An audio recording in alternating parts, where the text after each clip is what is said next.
Lord, deliver me. Deliver me from fornication, abortion, lustration, getting locked up in decision. I forget to mention, he is my decision. He can heal the nation. Oh Lord, teach me how to pray, teach me how to stay, teach me how to find my way, not decay. Teach me how to work, but not as a clerk. But who don't serve my God, they have just. Deliver me, oh God, deliver me, oh God. My Lord, deliver me. Deliver me. Hey, deliver me, oh God, deliver me, oh God. My Lord, deliver me. Deliver me. Believe in him, and you will win. You need to find yourself and not sin. Yes, this is new, I now have a clue. The best thing that happened in my life was you. And I said yes, you are the best. No one else I really want to impress. Not even a girl in a tight short dress. And for me to even think that I was a mess. Oh Lord, deliver me, oh God, deliver me, oh God. My God, deliver me. Deliver me. Hey, deliver me, oh God, deliver me, oh God. My God, deliver me. Deliver me.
End up in a big fight. Who have the best prices this Christmas season? Christmas season. American food quality, living affordable. That's where we shopping. We shopping. I tell she do, darling, things are tight. American stores, honey, will treat us right. We could afford anything we want and see in sight. Tell me what you want for Christmas. Tell me what you want for the Christmas. She say, I want stove, I want bed, washing machine, dryer, I want sofa, I want fridge, I want a new pressure cooker. Merry Christmas from American Stores and Iwer George.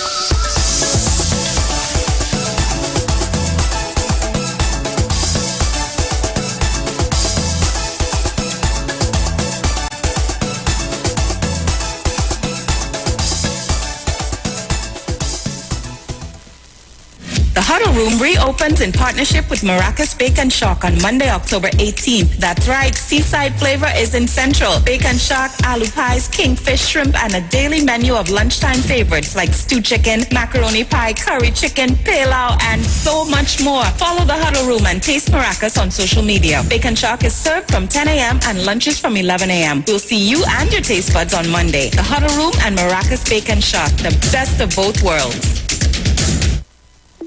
Tune in to The Street 919 FM every Friday from 9:15 a.m. to 9:30 a.m. with Kingdom Health Services, situated at number 91 Eastern Main Road in St. Augustine. For the program, Health and Healing, merging the old with the new with Brent Diet. For more information, call 318-7471 or 484-0141 or 360-4100. It's all about Kingdom Health Services on The Street 919 FM.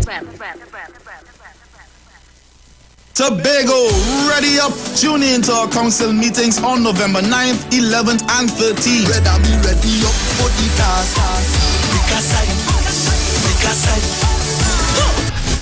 On November 9th, we'll be streaming live from Roxborough. On November 11th, we'll be coming to you live from Wim. And on November 13th, we'll be broadcasting live from Patience Hill. All meetings begin at 6 p.m. on all major TV and radio stations, PNM's Facebook, Instagram, and YouTube channel. Hear from the political leader, Tracy Davidson Celestine, and a powerful lineup of speakers. The fire, the energy, a positive energy, and they cannot damage it. Tune in, click, like, and you must share. And on December 6th, take no chance. Protect your future. Vote PNM. Great is the PNM. The Street 919 FM is bringing the Christmas spirit right into your homes, vehicles, and on your mobile phones like never before. Hey, Christmas time! With the best Soca Parang mix. Yes, join this exciting segment, Parang Soca Fever, every Friday, Saturday, and Sunday at 9:45 a.m., 12:30 p.m., and 6:45 p.m. until Christmas. This is Christmas, so have a Merry Christmas. Right here on your favorite Christmas station, The Street 919 FM. This is Christmas, a sweet Jamaican Christmas. Sponsored by Shandy and Royal Cast. Our culture, our taste. I'm Shumari Hector. Join me every weekday at 5 p.m. to 6 p.m. on Street 91.9 FM, alongside my co-host, the Queen of Talk, Aisha Wells, as we address the many lies being told from those on the other side. We will be talking the truth and debunking the lies. We are on our way to victory. THA Elections 2021. Don't miss it. And like I say, activate. It's only Dr. Rowley, the right choice for TNT. Hey Sabrina, you going to the Walk for the Cure this year for diabetes? Yeah, but it wouldn't be fast if we ran. Well, running would be better. I did run to the pharmacy and found Glucocare from Himalaya for blood sugar control. That's real amazing. And I say laughter is the best medicine, eh? Yeah, and Himalaya Organic Bitter Melon and Gymnema are good for blood sugar control and pancreatic support too. Seems Glucocare is a safe, natural choice for controlling diabetes. Himalaya since 1930. Hi, what's up TNT? This is Wayne Johnson out of Brooklyn, New York. I always wanted to do something back home, and we're going to be doing our gospel segment on Mondays from 10 p.m. to 12 midnight. That's 10 p.m. to 12 midnight on 91.9 FM. Listen what I want you to do. Spread the word. Spread the word, TNT. Salvation, full and free. Salvation is for everybody. Mondays from 10 p.m. to 12 midnight. That's 10 p.m. to 12 midnight on 91.9 FM. Kikaro, I am Alatumishe Ifabamishe Aganki, better known as MC Duke, and every Monday between the hours of 7 p.m. to 9 p.m. I host a show called Orisha, The Way of Life, right here on the Shit 919 FM, where I have guests passing through from the Orisha Ifa Baptist Diaspora to educate, edify, and inform you, the listening public, about Orisha Ifa practices. So remember to tune in every Monday between the hours of 7 p.m. to 9 p.m. for Orisha, The Way of Life.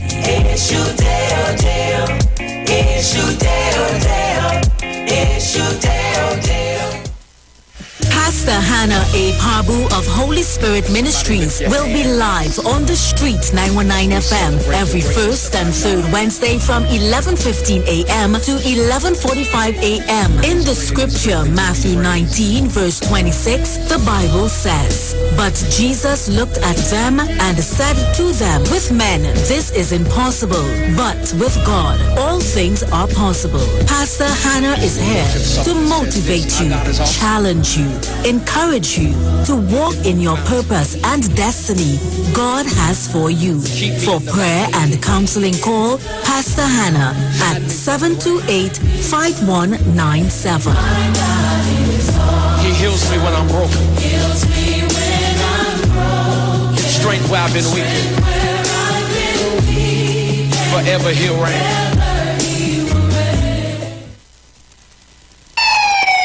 Police, get in. Officer Best Price here. Johnny Q Auto Parts Division. Yes, sir. I'm here to investigate an assault on batteries. Excuse me, sir? Is it true you have batteries selling for $488? Yes. Power Master, Optima, Vata, and Megastar batteries. So I could buy a battery for $488? Yes, sir. For cars, trucks, and boats. Backed and distributed by Massey Automotive. Which part? Right here at Johnny Q Hardware and Auto Parts Division, 15 Arabita Avenue, Woodbrook. And our new Johnny Q Superstore, located at Lowlands Mall off Claude Noel Highway in Tobago. You could call 60 Tools. Alright, thanks boss. Nah man. Granny, Do you have $488 to lend, man? Clarity. It's what we want for our vision. Whether we're working in the office, during our nighttime commute, or watching our TV. Reduce reflections and glare with Supernova anti-reflective coatings by Value Optical. The advanced technology in your new eyeglasses will reduce eye strain, help the world see you better, and enhance the way you see the world. Value Optical. Expert care for your eyes. This is Bishop Aaron Williams from the Divine Problem Solving International Ministries, inviting you to be part of our broadcast on any given Thursday night from 12 midnight right on to 5 a.m. on Friday morning. And this broadcast is called Early Morning Gospel Market Program. Then we have on Tuesday from 12 noon to 1 p.m. the Holy Ghost Gospel Pharmacy. If you are sick and ailing, you can get from this particular pharmacy, from the pharmacist, the good things of life. Hallelujah. And any Saturday from 10 a.m. to 12 noon, break into the host of the Philistines. Hallelujah. If you are sick and tired of being sick and tired, hearing the babel of false doctrines that you encounter daily, it's about time you get close to God, God's word, direct from his throne room, in the name of Jesus. God has good plans for his people. Why do you worry so much? Tune in to the Street 919 FM for Gospel in the Bone Ministry every Sunday from 7:05 a.m. to 8:55 a.m. for the program God's Last Warning Message. Hosea chapter 4 says, "Hear the word of the Lord, ye children of Israel. For the Lord hath a controversy with the inhabitants of the land, because there is no truth, nor mercy, nor knowledge of God in the land. By swearing and lying and killing and stealing and committing adultery, they break out, and blood toucheth blood." Remember, every Sunday from 7:05 a.m. to 8:55 a.m. for the program God's Last Warning Message with Gospel in the Bones Ministry, right here on the Street 919 FM. The journey's almost The views expressed are not necessarily the views of the management of the Street 919 FM. Share the live. Share the live. The Street 919 FM on Facebook and Instagram. Share the live. Iowa George on Instagram. Share the live. Iowa TV and Street TV on YouTube. Share the live. The Street 919 FM. Bruce Wayne. Bruce. Yo, this is your boy Ziggy Rankin, and right now you're listening to the Titans of Democracy. You don't know. Real talk.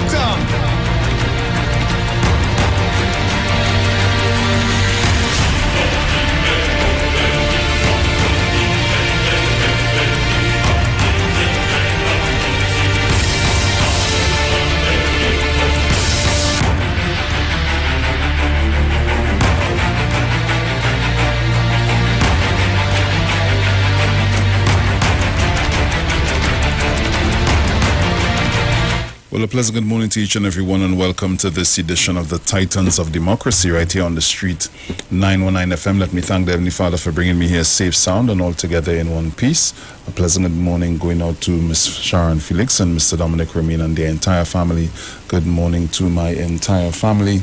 Pleasant good morning to all our callers, all our listeners, to all of our viewers. For those of you that are always locked on with us, a pleasant good morning to you guys. May also say good morning going on to the management and staff of the Street 919 FM. Good morning to Mr. Iwer George and his entire family. Tobago.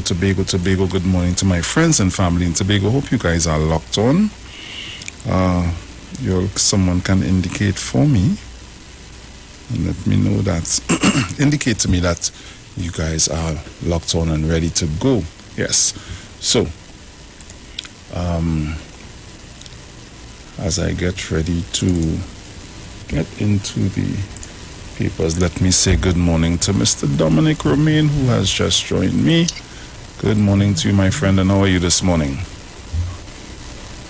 Morning. I am well. Very good. Fine, I hear you. A little low, though. You see? Yes. Well, everything looks good on my end. All right. Yes, sir. All right, so we're good to go. So, guys, we're going to get into the papers, not wasting any time, because we have, like I said, we have some very tight show these mornings with our interviews with the candidates for the THA election, or PNM candidates. So we're going to get into the Daily Express right now for today, Tuesday, the 9th of November, 2021. And headlines in the Express: bloody end. Family dispute, man chops two relatives to death.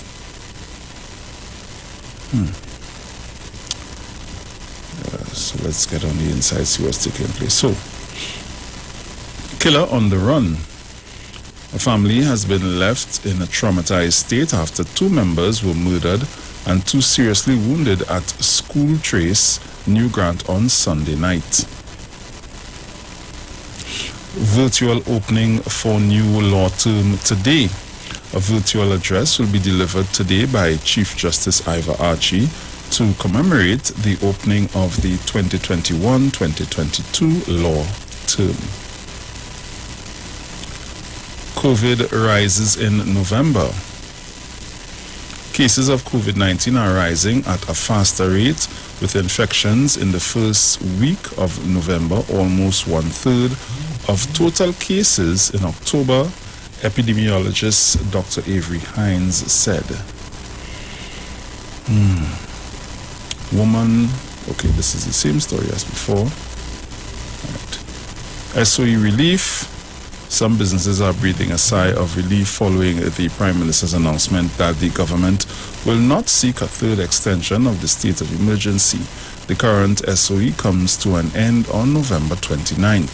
On his return from Scotland on Saturday night, Prime Minister Dr. Keith Rowley said that he will not be seeking another extension to the SOE, which has been in place since mid-May to control the spread of COVID-19. TNT's future at stake. 6-day DeSalle shutdown started yesterday. So these are the stories making way in the in the Express at this time. We head over to the Newsday. Hines, contract terminations not my call.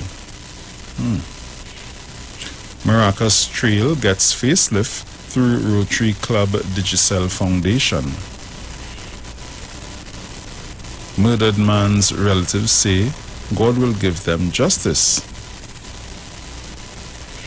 Hines, other restrictions may be lifted when SOE ends. 13 new deaths, 354 COVID-19 cases. Businessmen, why were SOE curfew necessary? No man, can't be asking that. Young, connection between natural gas, renewable energy. Okay. Ministry to host Winbar webinar, old father. Webinar on childcare for grandparents. TNTech agrees to compensate technician's widow after explosion.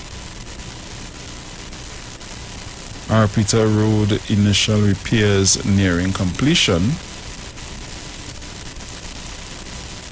Dr. Hines worried by rising COVID-19 deaths and cases.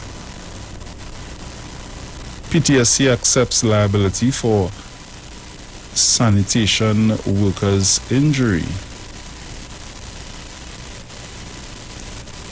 Bermuda half-siblings lose appeal over Trinidadian's murder. Baron to give safe zone concert. Okay. Cabinet appointed committee to discuss credit union sector's future. CPEP worker convicted of using weed whacker to injure man, damage his car. What the hell? Criminologist, Griffith's absence not reason for murder increase.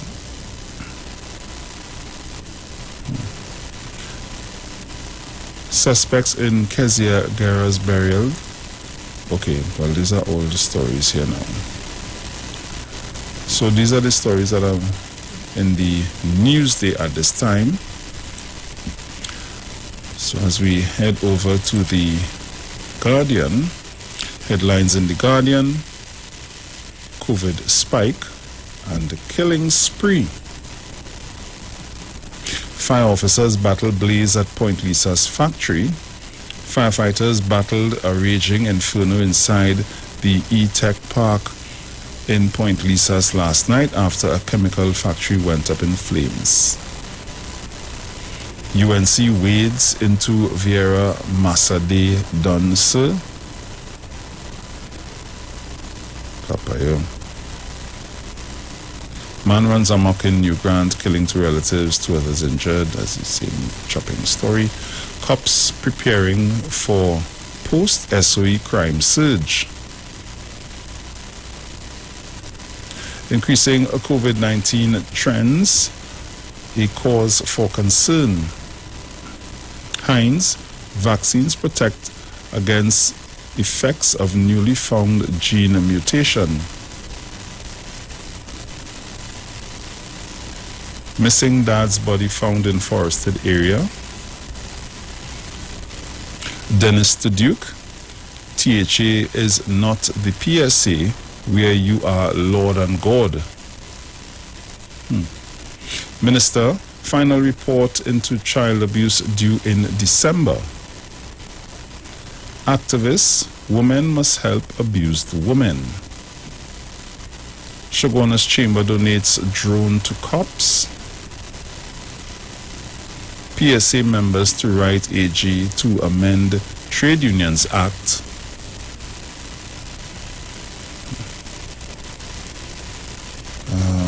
Pensioner charged with sexual penetration of a girl granted $250,000 bail.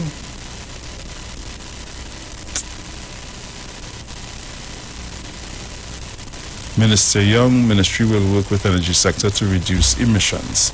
And these are the stories making way in the Guardian, the Newsday, and the Express at this time. So, at this time, I'm going to hand it over to Mr. Dominic Romain. Dominic. Yes, sir. I was just trying to find now. Okay, yeah, there it is. Right. Right. So, good morning again to all. Good morning to all of you listeners, of the loyal listeners of the Street 919 FM, and also to the trolls and the haters as well, who seem to be frequenting this frequency within recent times, notwithstanding the fact that their party and their ilk have radio programs all over the place, pushing their propaganda, their foolishness, and their nonsense. They prefer to listen to truth, as I always say. Truth has a special attraction. No matter what they say, they prefer to listen to this than to go on the underground report or do liar politics. Yeah? Because they know what they hear in there is absolute rubbish and nonsense. Good morning to Mr. and Mrs. Kisapi. Good morning to Mr. and Mrs. Regis. Morning, Angie. Mother to the Puna. Good morning, Mano. Mr. Port of Spain. To my friends, Alison Samuel, Jeanette McDonald, and also to the Woodier family in Dapudi. Good morning to all, and anybody that I may have forgotten. Morning, Sharon. So, Bruce, you mentioned the rise in the COVID numbers, and we know that coming to the end of this month, I believe is the 29th, the state of emergency will come to an end, and the Prime Minister has indicated that he does not intend to seek an extension. Yeah. Of course, the haters, the anti-PNM people, they say, no, well, he only saying that he's trying to play savior and he's trying to play hero, but he can't extend it without the help of the opposition and whatnot, and that's why he's saying that we trying to fool. Really? All the Prime Minister had to do is to end it on the 29th, and on the 1st of December, rest the next one on all your tail. And then had not an extension, is a new one. We see when all they do it, but anyway. Dominic, stop educating them. Go ahead and chuck the jet nets now. Chuck it. Yeah. You know, and I've heard business leaders, Bruce, and men and women have letters talking about they are relieved that the SOE is coming to an end because it did not achieve or accomplish anything, and it served no real purpose. Yet, they're concerned about a potential increase in crime after the SOE has ended. Why? The SOE achieved nothing? Why are you concerned that all of a sudden, because now people will be free to roam the streets after 10 o'clock in the night and they could engage in crime? Not that was the original intent of the state of emergency, but it was one of the spill-off benefits, that because the bandits and would-be murderers had to, lay low after 10 o'clock, those who were adventurous enough and wanted to jump out themselves ran the risk of running into the police and so on. Because you could, if there are no cars on the streets in the night and you want to commit a murder and you have a getaway car, you can't really hide when there are 0 cars on the street, right? Yeah. So, and to all the people who keep saying that the state of emergency failed and the restrictions failed and it didn't help to reduce the COVID numbers, I would say to them, right? The proof of the pudding is in the eating. When the restrictions, we had more restrictions a month ago, a month and a half ago, right? 2 months ago.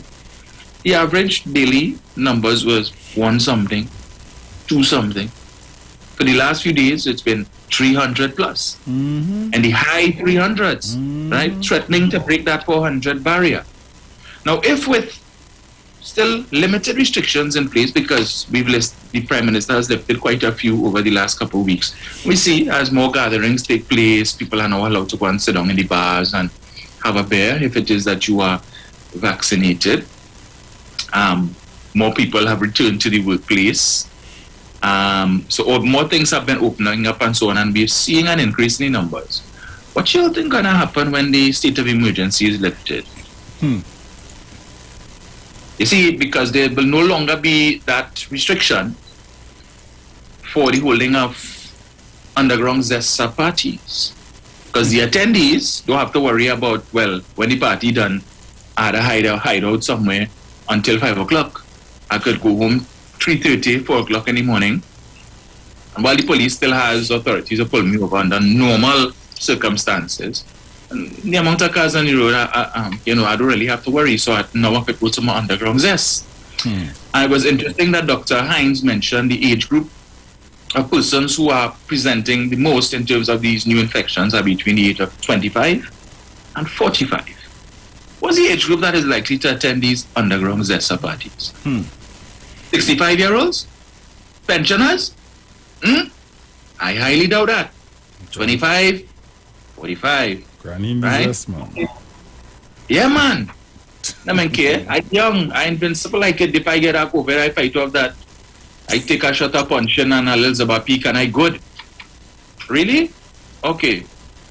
Well, and then on the 30th of November, the anti-PNM, anti-Rowley ilk planning to have some massive protest in the Queen's Park Savannah. Come one, come all. We go in and protest. Again, I would remind them that Australia, a couple of months ago, when the daily increase, the daily toll was between 200 to 300, and the government imposed certain restrictions in an effort to restrain any increase in those numbers, people of Australia decided to protest. And they had little small pockets of protests all over Australia, but they said there was one that had at least 4,000 unmasked persons. Wow. Since then, Australia has seen no let-up. In fact, the horse has bolted from the stable. Every day now, Australia reporting between 1,500 to 2,500 new cases. Wow. Since that protest, they've not been able to control it. Right? So the very thing that the people were protesting, now they're begging for. Because Australia's death toll is now rising. At that time, just before those protests, Australia's death toll was less than ours. Now they have run past us, averaging 10, 15 a day. Some days 20-something. And they have their government has indicated that they are not likely to reopen their borders fully until mid-2022. As a developed country, Australia is an island by itself. Where the numbers come from? The Venezuelans gone down there? Venezuelans who we all were blaming for the increase in Trinidad. We know the citizenry in this country. We know how they behave, right? So we will see. And then after the Christmas gatherings, when you want to go by everybody's house and eat and drink, and you want to parang this one and parang that one, and you're touching up this and touching up that, food come out and everybody touching the same thing, and then nobody going to sanitize and all of that. Okay. You can't eat with your mask on, eh? Right. So brace yourselves. Just remember, on the day that the state of emergency was announced, which was around the 16th of May, our total active case count at that time was about 10,050 something persons. That was the highest we've ever gotten to. After the SOE was announced and it was rolled out, those numbers rolled back, right? We came down to just under 4,000 at one time, around 3,600, so on. And then as restrictions started to be lifted, the numbers started to go back up. So we are now over 5,000, right? Over 5,000. Just remember that. 16th of May, 10,000 was the highest. Restrictions lifted. All who call me, what the beach open? Tell Rowley open the beach. We want to go and take a sea bath. They could open water park, but they can't open the beach. How are you establishing the beach as a safe zone? How? It only have one entrance to the beach. Chinese going and obey and say, right, yeah, well, we vaccinated, we coming to go on the beach. Really? Yeah, right. Yeah. I just hope when you all decide to celebrate your liberation from 6 months of dictatorship and the numbers start to rise and the number of deaths start to rise, or you don't call on the same dictator Rowley to tell him lock it down. No. You all had your chance. As the Prime Minister of Antigua Barbuda said, come January, his government intends to relax all restrictions. Who hasn't gotten vaccinated, you had enough time to do so. So who dead? That's all your business. Nothing more we could do. We cannot hold back the rest of the economy. We cannot continue to maintain restrictions on those who are vaccinated to facilitate those who have chosen not to be. But you're telling if you don't want to do it, that's your business, fine, no problem. But after you beat up on the vaccine with this and that and all kind of bacchanal, you know, when you get sick and you can't breathe, you want to run in the hospital. Why? You take your chance. We're going to the hospital for. You reach the hospital now and water more than flour. But no see. What can do for me? Well, I can't do nothing for you. I can't get the vaccine now. You can't get the vaccine. You have the virus. You cannot have the vaccine when you... Yeah. Oh God, no see, I can't breathe. No see. Doc. Then you're wishing. Okay. Anyway, Bruce, we'll see how that goes, eh? We'll see how that goes. Believe you me, I have I wouldn't say what the people are, whether they are friends or whether they are family, but there are a few people that I know that when I listen to them is like, okay, no problem. I hope, God forbid, I had to hear you singing a different tune. Right, so to each his own. Yes. I can't force nobody. I've been I've been seeing a number of people, Bruce, posting doing lives on Facebook,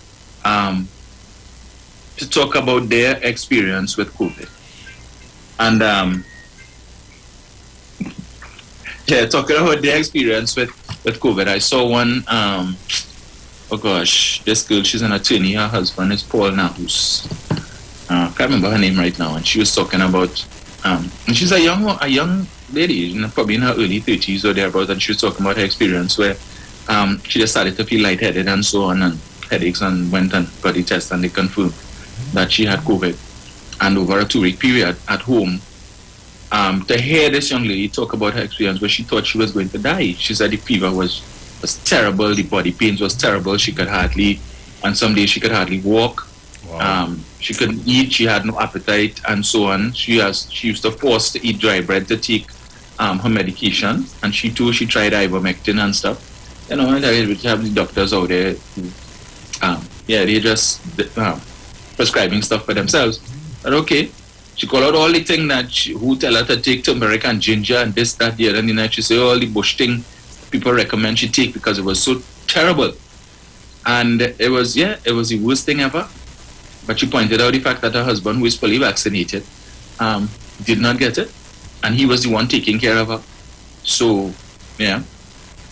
But the experience, I would not want to experience what she said she went through. Then I saw this entertainer, Nisha Guy, I think is her name, who won Rising Stars in 2014. She was in the hospital too. She said she was unconscious for 3 days. Wow. Yeah. She said, and the number of people, what was hurtful for her was the fact that the ward that she was on, and she was in, I think, the St. James hospital there, with the COVID ward, and she kept seeing every day it was like 2 bodies. She's seen 2-3 bodies being placed into body bags. People who was in the ward with her, who she was talking with the night before. She said, one story she gave, she said, will remain with her. They brought in this elderly lady, probably in her 70s, and the woman was talking to her daughter on the phone, and the daughter crying and telling her, "Mommy, you'll come home, don't worry, everything will be okay." And the mother said to her, "You know your mother done dead and gone, right?" Because the woman knew she was going to die, and the next morning that was it, she was gone. And she said, seeing this woman's looking at her, this dead stare in her face, it wasn't easy at all. So, all who's saying that this thing is real, and it is this and that, well, okay. Some people is either here, but who don't hear will feel. Speaking of who don't hear will feel, the election campaign in Tobago is heating up. Yes? I listened yesterday to an interview that Google was doing, and this guy from Tobago called Bruce. I thought the waterfront ilk was limited to the UNC. It was only in Trinidad. Well, that guy proved me wrong. This man, Bruce, I could not believe. I am listening to this guy, and Google played a clip where Watson Duke spoke about wanting independence. Tobago, they want independence for Tobago from Trinidad. That we want a prime minister in Tobago. We don't want no chief secretary chopping this. This is Mr. Duke's words, eh? We want our own immigration, and they want their own judiciary, and their own so on and so on, right? Papa. And having played that, the gentleman is telling Google, well, that is not what he mean. He didn't mean that. What he mean is that if it is we in Tobago, if we want independence, and is an option for we, and I'm saying, really? He didn't mean that? That is what you gleaned from that, from what Watson Duke said? That he didn't say they want independence? Okay. Google then spoke about ex gratia payment, Bruce. Because apparently Mr. Duke is promising workers in Tobago an ex gratia payment for Christmas. Now, as a seasoned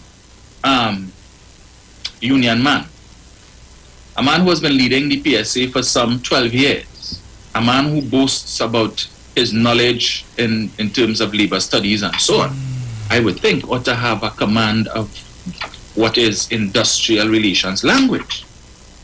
When you talk about an ex gratia payment, that's the word used there. Let me give you the definition of an ex gratia payment.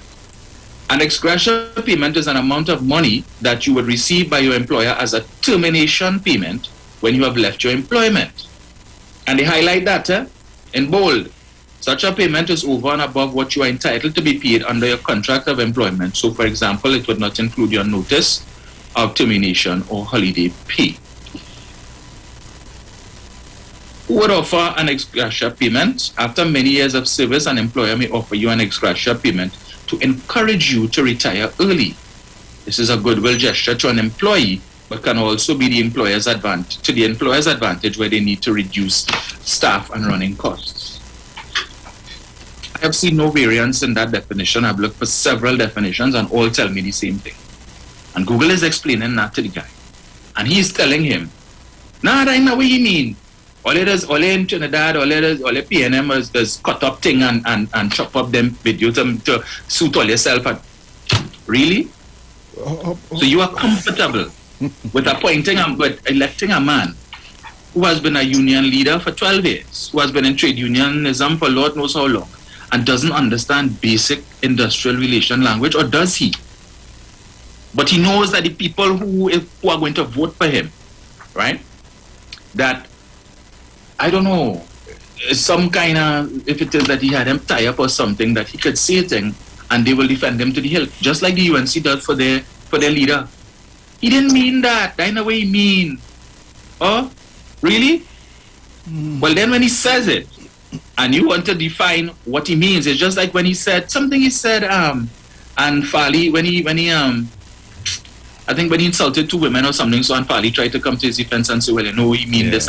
And what to say, listen, nobody don't talk for me. I talk for myself. You trying to clean up? I'm a boss. You talk for me. Right? So all who trying to excuse and trying to say, well, Watson, he didn't mean this and he didn't mean that. If in fact that at the end of the day, all they collect these monies and then they bust all their throat, if they win, they're going to say now.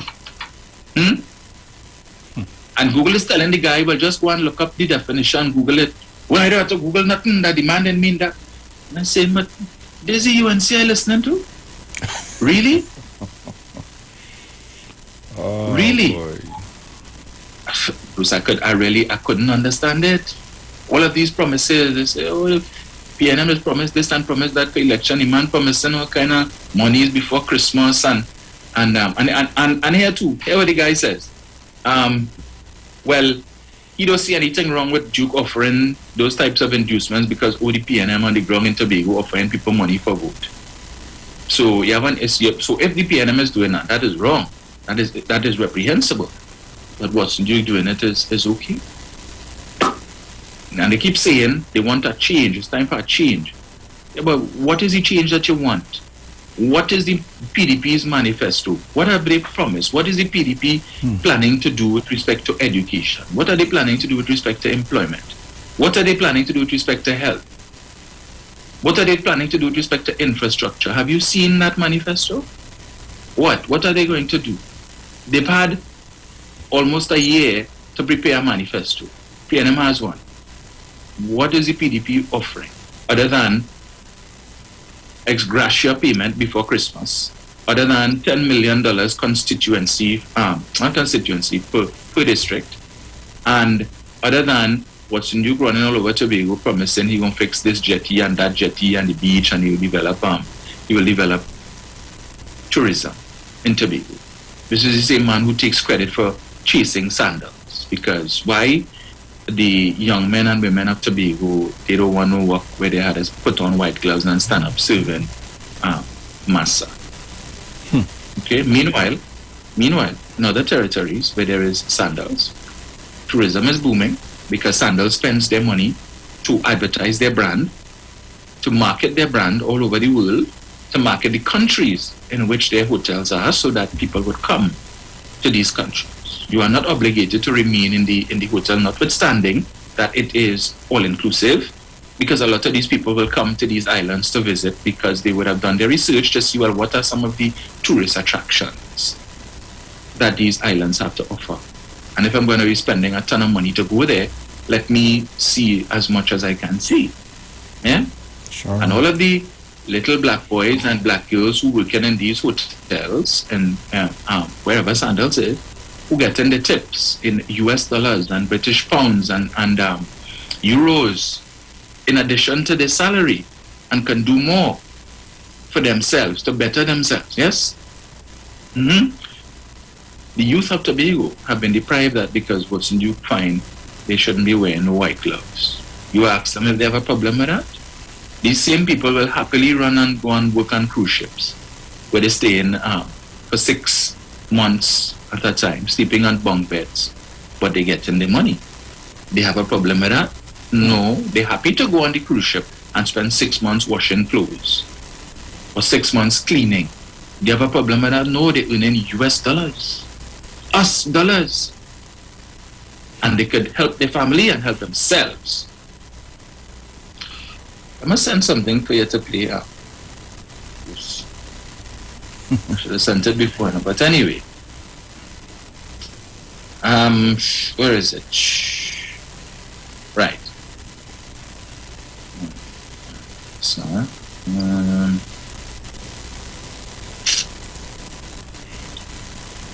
okay, I have it in. I'll have to send it to you after because I have it in Messenger. Oh, okay. Not giving me the option. Yeah. So they would have given me the option to save it. It's the clip where from TV6. At TV6 interview that Fali and Watson Duke did a few months ago, where Fali was indicating that the THA, too many people are employed by the THA, and the private sector needs to take up the slack. Yeah, as if the THA can order the private sector to, hey, you have too much people working under the THA. Hire these people now.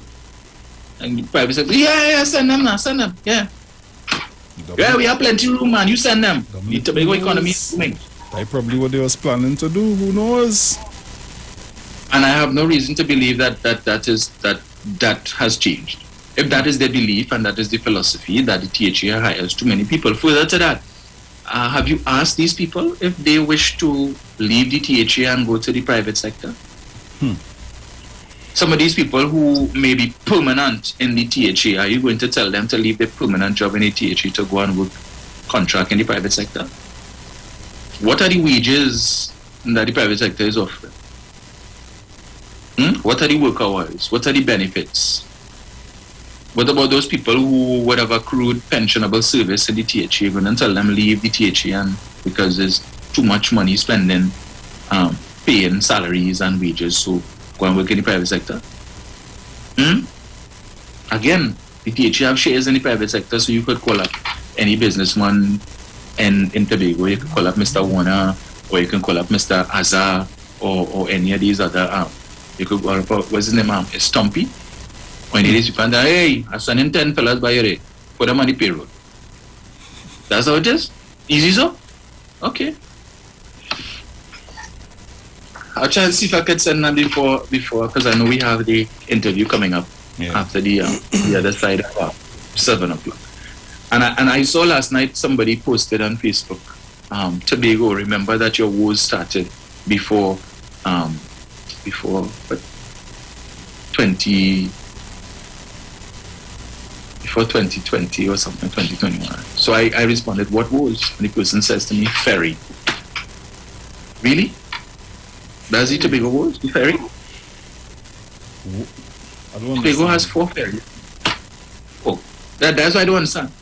Their big thing is, the government collapsed the sea bridge. How did the government collapse the sea bridge? That piece of bridge. Yeah. That short period of time in which there was some challenge with respect to access to a vessel, right, to take cargo to Tobago from Trinidad. How did we get there? Tell me that. How did we get there? We had a UNC, People's Partnership Government, that kept extending, I forgot what they call it. There was, when the vessels had to go on dry dock to be serviced, right?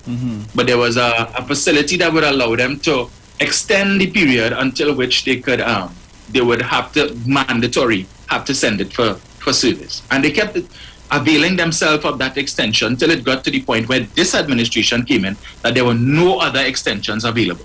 that the vessels had to be dry docked for public safety, right? All the money Kamala Prasad Bisesa had, that she loves to boast her government had the highest energy revenues in this country's history. It was a personal boast that she has made. And anybody who, any of the trolls who doubt she said that, just go back and look at Dr. Rowley's interview from 2020, not interview, where he did the Mind Your Business session, the 2 nights. After the first night, the next morning, Kamala Prasad Bisesa held a press conference. And in that press conference, it's on YouTube, you could go and look for it. She said, we had the highest energy revenues in this country's history. Yet they did not buy a single ferry. With far less income, far less revenue than the People's Partnership. Keith Rowley and the PNM bought not 1, not 2, 3 brand new ferries. 3. In fact, they custom built 2 and they buy an next one. The Tobago route, the Sea Bridge now has more ferries than it has ever had under any administration in this country, going all the way back, since they like to go back to the days of Williams. We've never had 4 operational ferries at the same time. Who did that? The People's Partnership? Who did that? Watson Duke? The same Watson Duke who claimed that he had documents to prove that the Galleon's Passage was a whole boat that was operating in some river in China in 2016. Right? Never mind the fact that that documents will show that the vessel was built in 2018. But anyway, that was Watson Duke's claim, right? And when the Galleon's Passage reached here, his information is that only 1 engine working. And on his maiden voyage to Tobago, he's going to race it in a pirogue. We're still waiting on that race. Still waiting on that race. Yeah? He was supposed to race it. That never happened. Where the documents? Where the documentation? Did he ever produce it? No, never did. He went on that morning show on that other station that claims to be the #1 radio station, the most influential name in talk radio, and made promises to present documents to the hosts. Up to this day, they've never received it. And from time to time, the hosts will talk about that. Mr. Duke came here and he did an interview and he promised to bring documents, so. Never did it. Never did. Right? We have about a minute 4 ferries before we go to the ads. Yeah, 4 ferries, operational ferries. So there was a period of time when there were issues, a few months. But we will focus on that few months and not focus on the fact that now we have 4 fully operational ferries and that there are no issues with the Sea Bridge, no issues with the Air Bridge, right? So the People's Partnership with all that money run down the 2 vessels such that when this administration came in, they had no choice but to send the 2 vessels on dry dock. One of which was unserviceable, and it was sold a few months ago for I think $3 million US, and on the way to Spain it sank, right? The Express. That's tell you how bad it was. And it cost millions of dollars for them to service and bring the TNT Spirit to where it is now. Well, they had all that money. They gave it the Galicia, the Superfast Galicia that they like to boast about. That when it came here, it was unable to be used for 53 days because the port infrastructure couldn't facilitate it. For 53 days, it anchored out in the Gulf at 17,000 US a day. Do the math and see how much that costs you taxpayer. Over $6 million TT dollars they spent just to have it park up there taking sun in the Gulf. Right? But they did such a great job of managing the Sea Bridge. And not so? And then the same Galicia, every time it starts up, because it's docking outside of Hyatt, rock the Hyatt foundation, guests complaining, and damage several windows and so on in the Hyatt, damage the foundation in the Hyatt and cost over $2 million to fix. Right? Over $2 million to fix. Always forget about them thing. But they did such a great job, and it's this administration's fault that the Sea Bridge collapsed. Because what? They didn't bring a single passenger vessel. And for all of the members of the illiterati who like to talk about this super fast Galicia, it was a cargo vessel. So you would never, if you wanted to be a passenger to go to Tobago and you went to buy a ticket, they would never give you a ticket for the Galicia. The Galicia was for cargo vessels only. All they can't get that through the thick skull. Apparently between this air and this air is wax or cement. Anyway, Bruce, I know you said the ads coming up. Yeah, we're ready to go to the ads. So, guys, we'll be back. When we come back, we have a guest in studio, so keep it locked. We will be right back.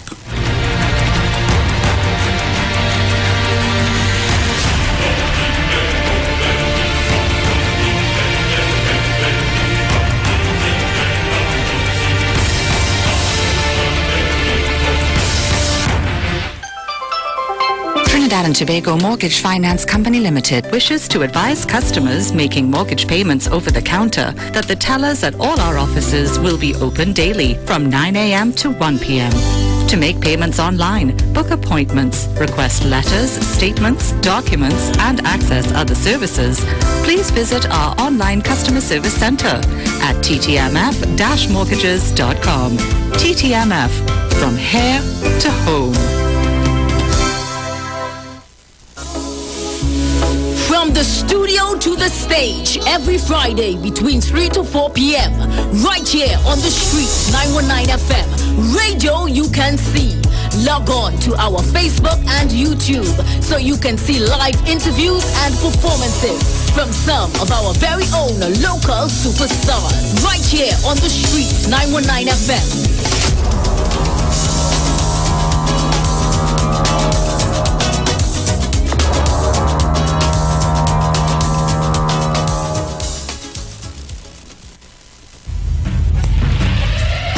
I'm Shumari Hector.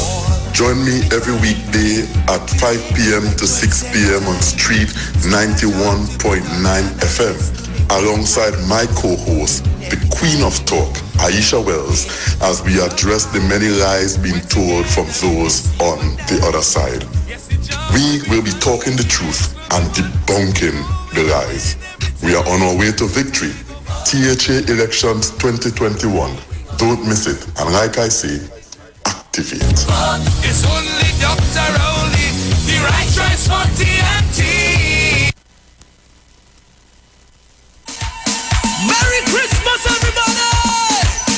Maruga and LeBray Connection present Ahsoka and Parang Affair on Saturday, 27th of November at the Palace Hall, 730 Nostrand Avenue, Brooklyn, New York, between Sterling Avenue and Park Place. Ahsoka and Parang Affair from 9 p.m. until 2 a.m. featuring performances by Designer and Virtuoso alongside Click Band.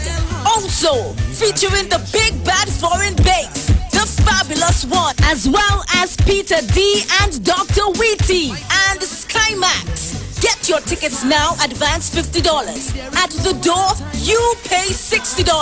For more information, contact Sam, 347-259-4456. Chip, 516-725-7840. Mike, 917-660-5209. Ahsoka and Parang Affair, Saturday, 27th November at the Palace Hall. Proof of vaccination is required. Sign up and save with Green Dot.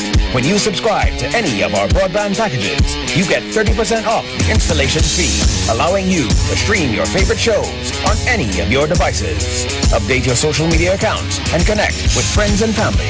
Stay on top of the class with online learning sessions, or keep your team in the loop with virtual meetings, all at an affordable price. This is a limited time offer, so don't wait. Call 224-GDOT today to sign up and save with Green Dot, improving and simplifying lives. That drink you introduced me to, the U-Juice turmeric ginger lime. Oh my gosh, it was awesome. First thing I realized is that the sugar content was very low, which is good for me at my age. But I think the experience I had with that juice is having drank it. You know, I could literally feel my brain very light. I could feel a sense of oxygen overtook my body. I felt light. You know, I could have this all day long. Try U-Juice today. Available at leading supermarkets nationwide, or order online at ujuiceroots.com for free delivery. Turn your lights down low and listen to the Master's Radio. The Church of the Firstborn Assembly of number 399 Eastern Main Road, Waiko Sangre Grande, is pleased to present Pastors Morris and Agnes Johnson and guest. Sundays, Tuesdays, and Friday night, Sunday Ministry of Worship, Children Hour and the Word from 1 p.m. to 6 p.m. Tuesdays, see Jesus in every book of the Bible from Genesis to Revelation from 9 p.m. and Friday night, 9 p.m. to 5 a.m. All night prayer for our nation. Tell your neighbors, tell your friends, tell everyone. For further information, visit with us at www.churchofthefirstbornassembly.org or on Facebook. Email us at church668hope@gmail.com or call us at 753-1113 or 236-7271. Your free gifts and offerings will be greatly appreciated at Church of the Firstborn Assembly, account number 795222 at the First Citizens Bank. Get in touch with God. Turn your radio on. Share the live. Share the live. The Street 919 FM on Facebook and Instagram. Share the live. Iowa George on Instagram. Share the live. Iowa TV and Street TV on YouTube. Share the live. The Street 919 FM.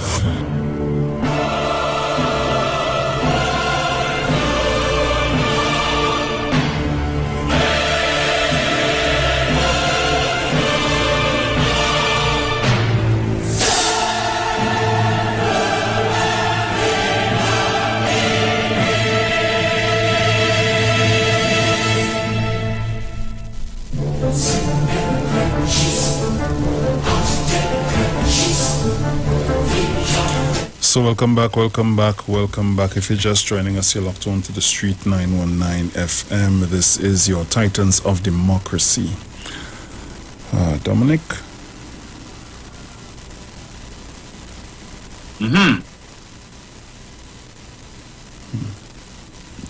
No guest yet?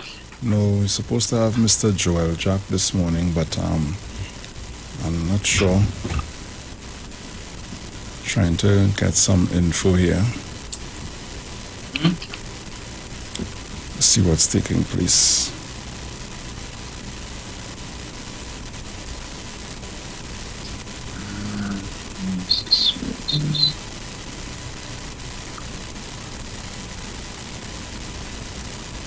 If I again trouble to send you this thing on WhatsApp. We have it on Messenger, you say? Yeah.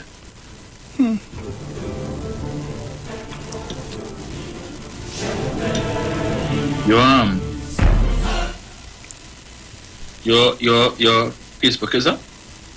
Yeah. Yeah. The only thing is you may not be able to see, but they'll be able to hear. Yeah, well, that's all. I just want them to hear. I sent it to you there on Messenger. All right. I don't know if they probably say that this too was doctored and the claim is that PNM Voodoo and PNM Photoshop, just like the Tupel man in the video rolling what appeared to be some illegal substance at that time. And he said that was PN, his leader said that was PNM Photoshop. Yeah. Photoshop the voice too? Yeah, Mad Lips. Right. Yeah. I could drink rum whole day and whole night, but people and I going through, no. Yeah. Let me see if I could get this see if I could get this playing at least while we wait on our guests. Right.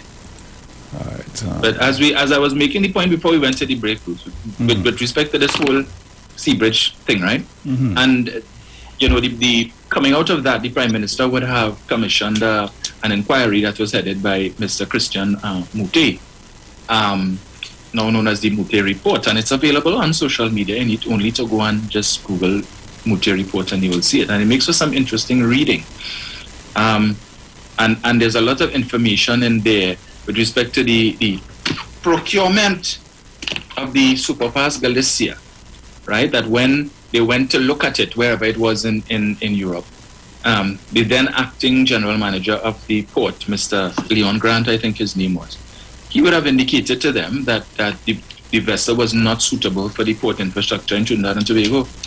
And when he would have reported this to the Ministry of Transport at the time, which I believe was Stephen Cadiz, minister was Stephen Cadiz at the time, and they told him, well, now, let's bring the thing and we will deal with that problem when it reach here now.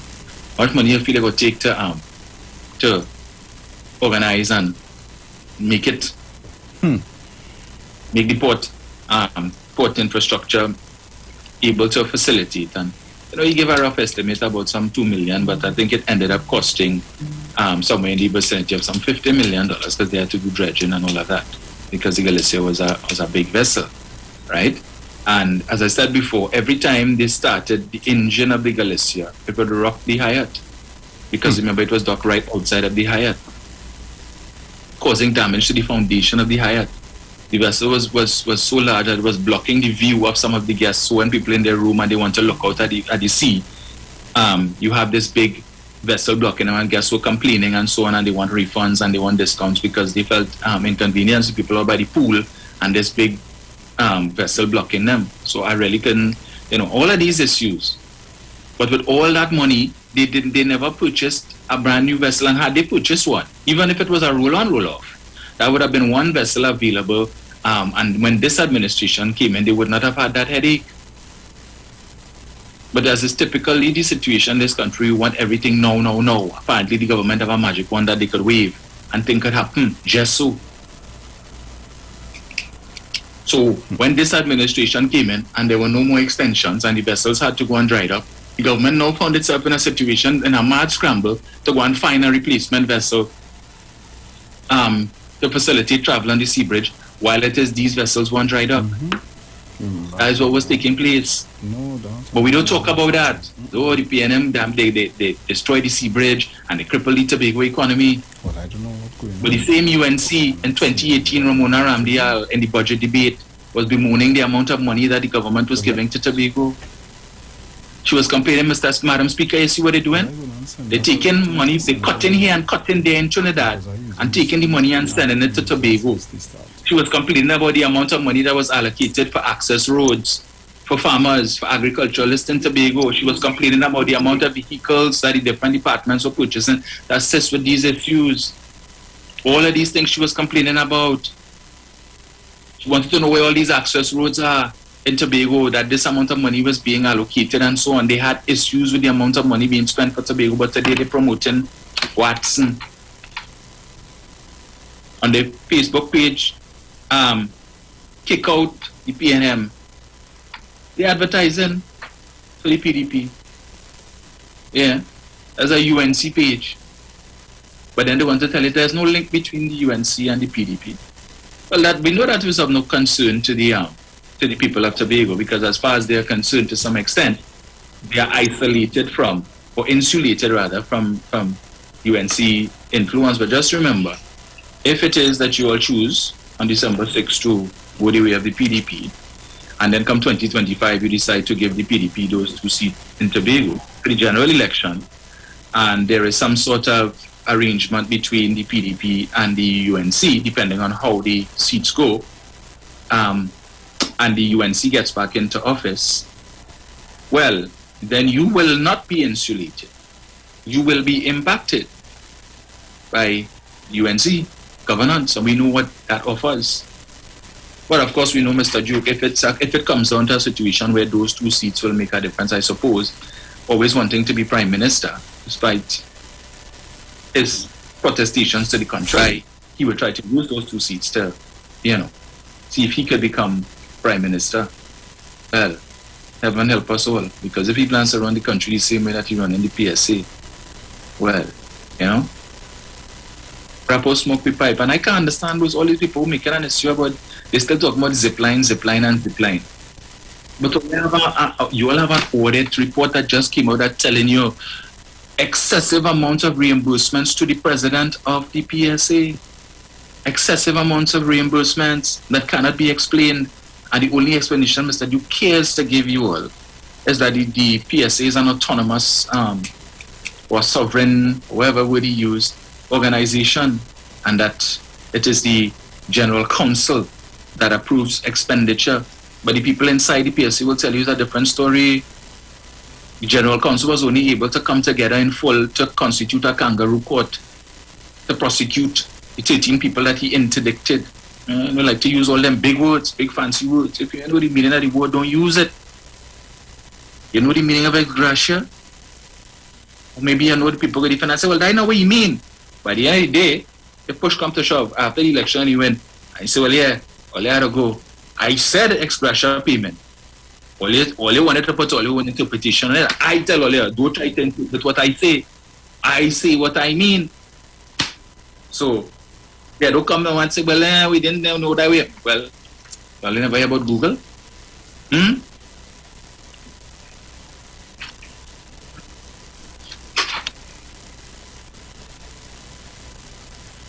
You get the video, right?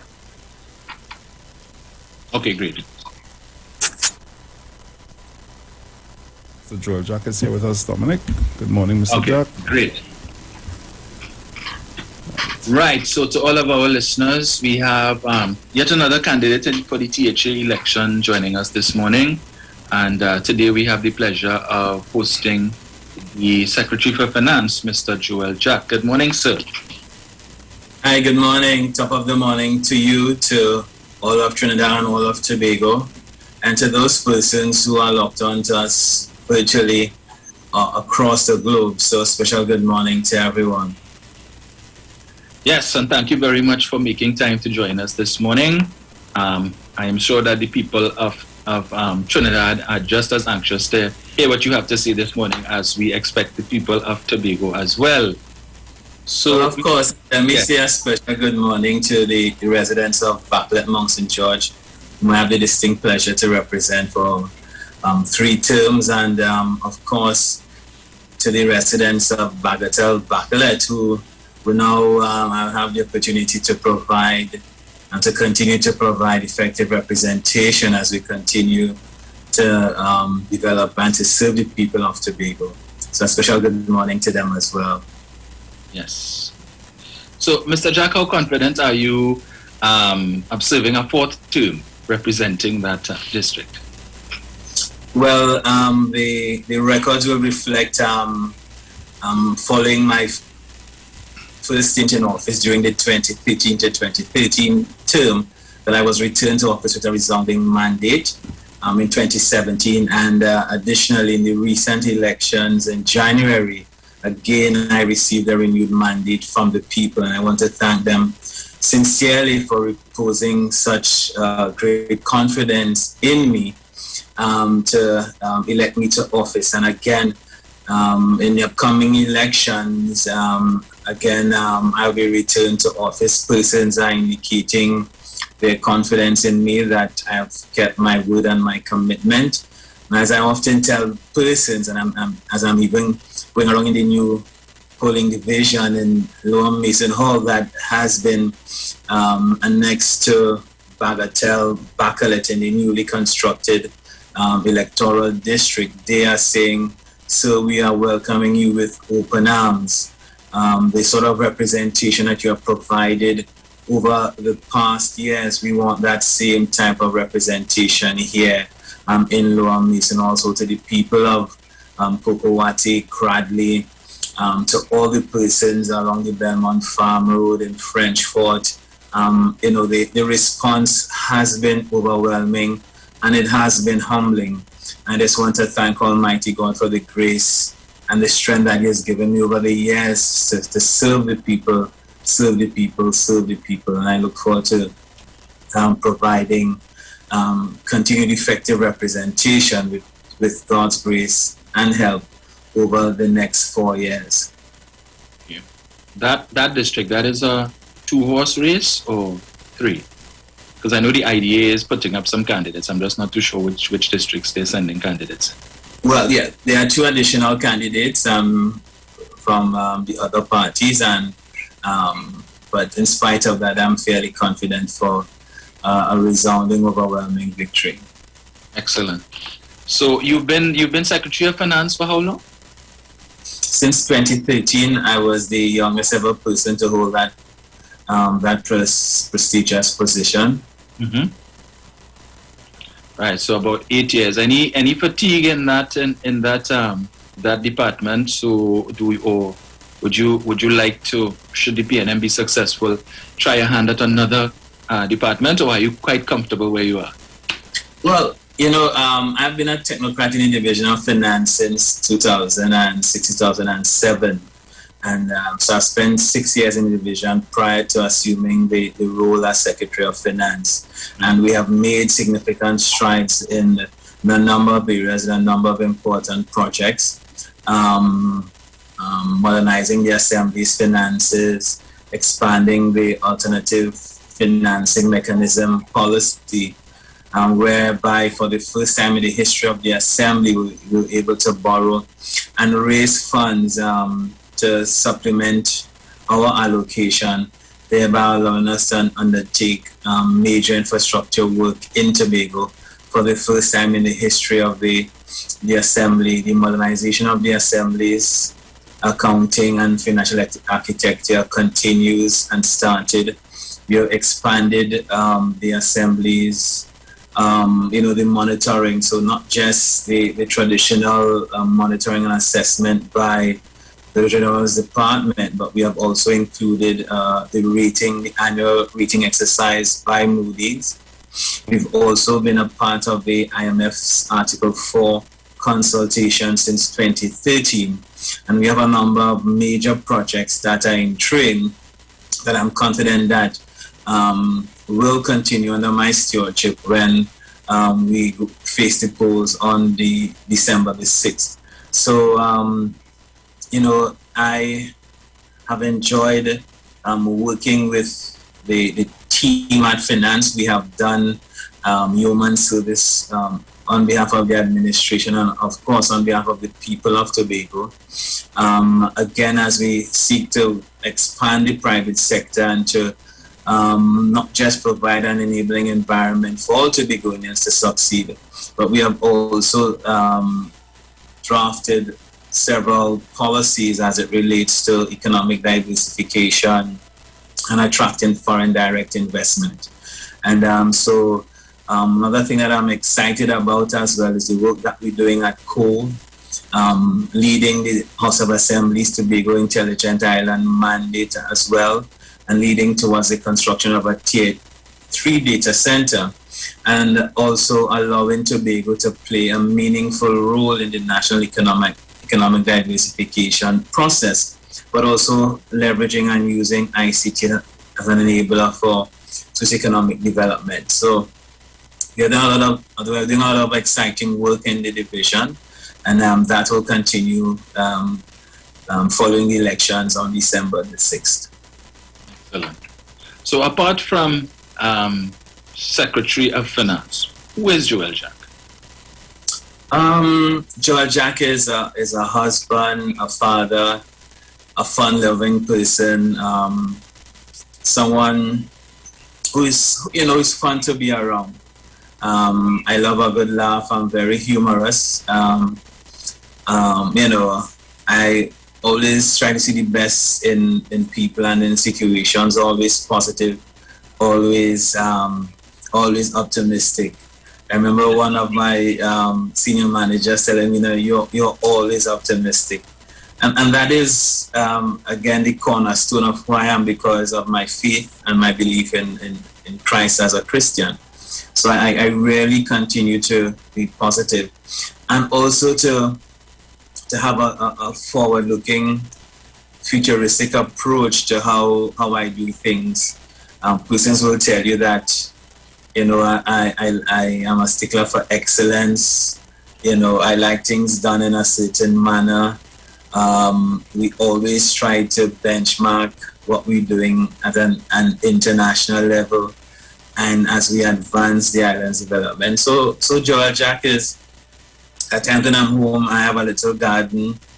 I got that green thumb from my dad. So, and I'm instilling the same in my son as well, my son and my daughter. So once I have time, the garden is there. Right. I was looking at it recently, I have to plow it up and plant some things. While Mrs. Jack is tending the flowers, or sometimes we're tending to her rose garden. So that is Joel Jack. Right. I love reading. I love exercising. I am into golf, playing a little bit of golf now, following in the footsteps of the Prime Minister. So that is George, a fun-loving, handsome, adorable person. Excellent. So, Mr. Jack, in your capacity as Secretary for Finance, tell us how challenging has it been for you to manage the Tobago economy, given the whole COVID situation? Well, in addition to COVID, I think over the past few years, we have given the fact that the Tobago economy is a small, open economy and we are considered a SID, we are subject to the vagaries of what's happening on the global market. And that has been a challenge for us. I mean, when I presented my my budget in 2020, we were all excited because the Tobago economy was returning to growth in 2019. And we're really looking for a continued growth into 2020 because remember, we were coming from a period of depressed oil and gas prices. And we were looking into 2020 prior to the onset of the COVID pandemic. The Tobago economy is structured and is largely dependent on government expenditure. And then we have the financial services sector, which represents about roughly 24 or so percent. And then we have the tourism sector, 13%. And so with any shock and with any major decline in oil and gas prices, any disruptions to the tourism sector will have a severe impact on the Tobago economy. And we have had to weather these shocks over time, and we have done so quite successfully. And prior to the COVID-19 pandemic, we were looking for continued growth from 2019 into 2020. However, by March of 2020, while in November of 2019 we saw what's happening in China, I think the whole world felt insulated from the pandemic. But then here comes COVID and upended all our plans for the recovery in the tourism sector, for our plans for the rollout of major construction projects, and that we had to now refocus, reprioritize, and also to pivot, and also to ensure that even as we adopt a balanced approach to one, confronting the pandemic, preserving livelihoods, and trying to prevent the negative or to cushion the economic fallouts of the pandemic. Let me say that I believe that we have weathered the storm both from a socioeconomic standpoint and as well as managing the health pandemic. And as Secretary of Finance, I think in accordance with the projections from the IMF, that we are well on our way to economic recovery, both nationally and in the Tobago context. The rest of the year looks fairly positive for us, both as an island and as a country. Excellent. So let me shift a bit. The issue of Tobago autonomy has been a hot topic for quite some time, as we know it would have gained a lot of focus, a lot of attraction, both in Trinidad, in Tobago and Trinidad. Do you think that Tobago autonomy issue will feature prominently in the election in terms of how persons will vote? But I think it will be an important factor in the context of a number of things.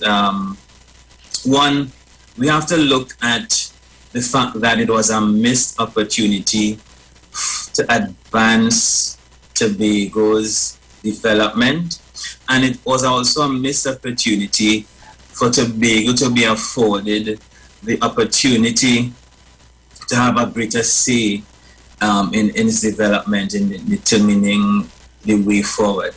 And that missed opportunity must be placed squarely on the shoulders of the opposition and their partners here in Tobago, because we were invited as an assembly, as assemblymen to be at the parliament and to observe the process. There's also an opportunity for us to inform and speak to our colleagues in the parliament and to let them know what is our position regarding the autonomy process. And at that time, I was hoping for a bipartisan approach so that both sides of the assembly could say to the parliamentarians, listen, this is important for us. And the bill it was good law.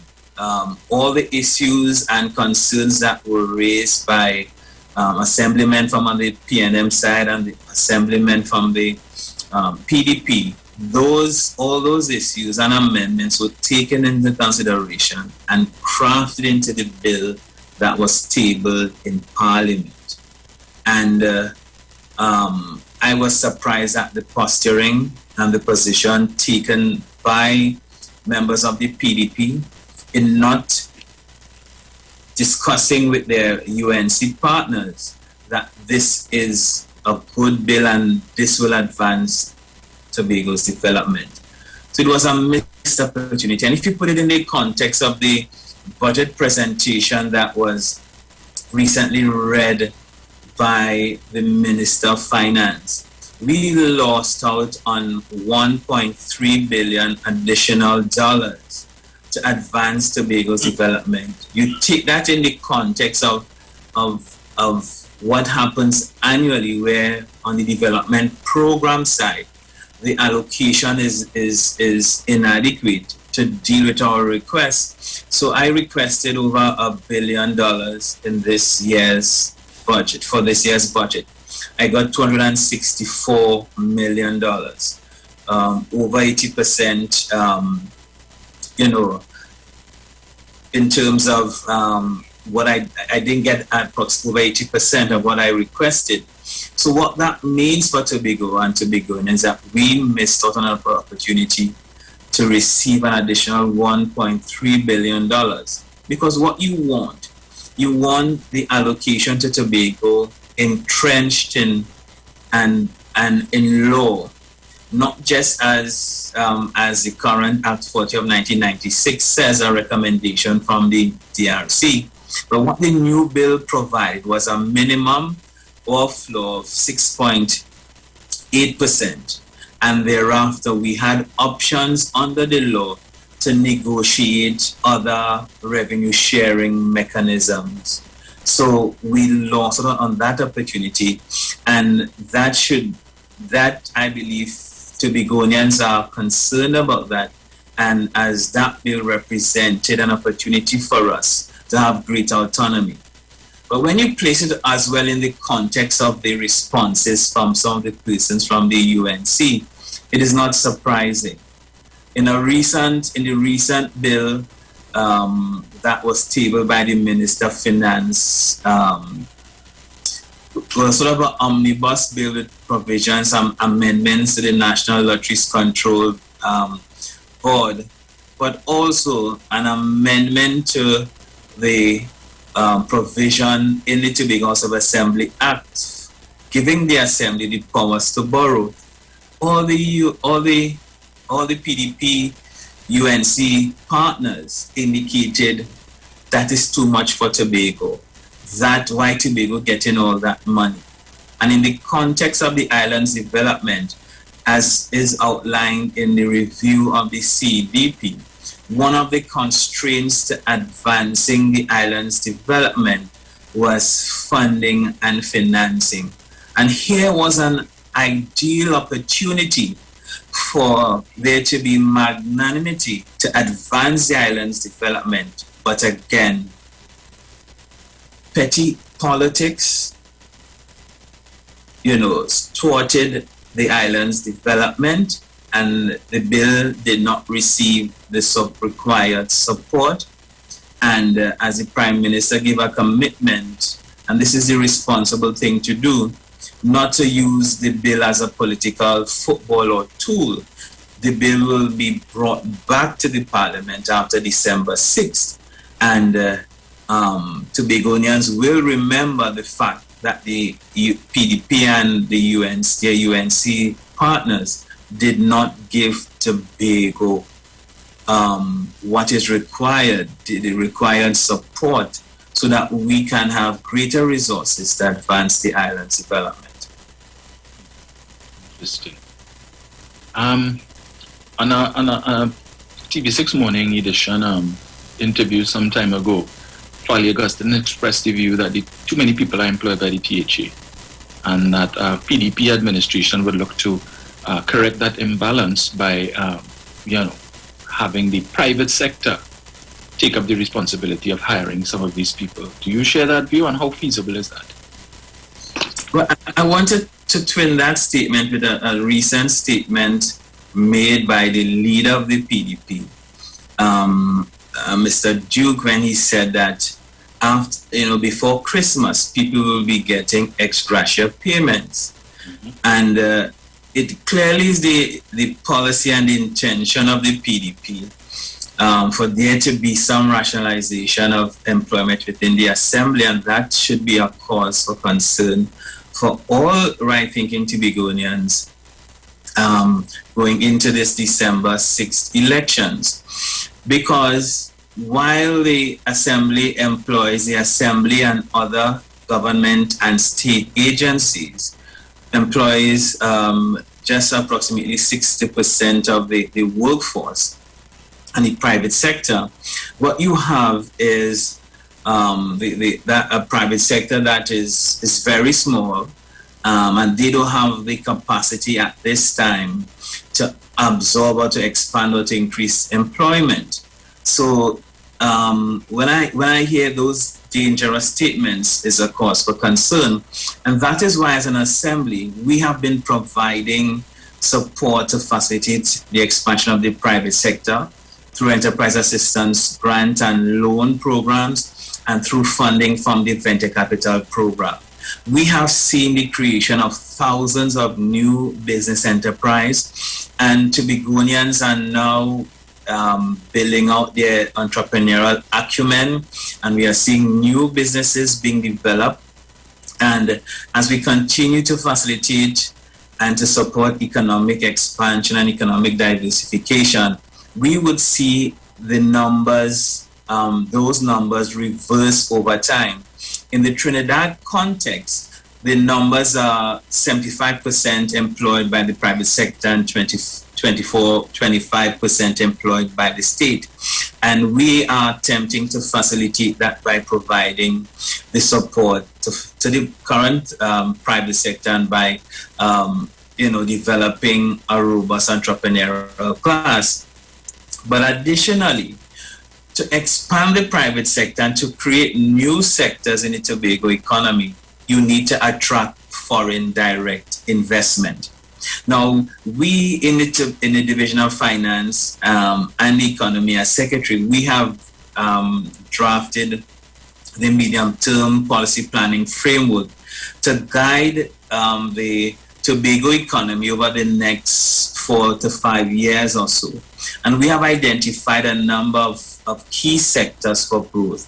And again, we are not, well, let me put it differently. Tourism will be the focal point of our development, and that will continue. And we have indicated that by attracting a number of hotels, and by focusing on tourism investment, and by expanding our tourism plan, having 3 or 4 hotel brands, branded hotels on the island, we can create the economic expansion, facilitate the linkages with the agriculture, facilitate linkages with the agriculture sector. Sorry about that. and other sectors and creating economic activity within the island. And we started with, in 2013 when I came into office, we identified the room stock gap of approximately 2,500 to 3,500 rooms. So what that means is that we needed 2,500 hotel rooms. So we started the journey going to undertaking major investment missions. And we started talking and having discussions with various hotel chains. When the idea of Sandals came up, the excitement and confidence that it sent throughout the international tourism sector, we had a number of other hotel brands looking for land in Tobago, thinking about setting up in Tobago. The Marriott was one of them. And when they saw that Sandals identified Tobago, they are also looking, as well as the Apple Leisure Group. Now, if persons remember that the leader of the PDP took credit for cancelling, for running Sandals out of Tobago, not that the project was bad, but he said, when they get in, they will do it. Now, what he did was to cancel or to shift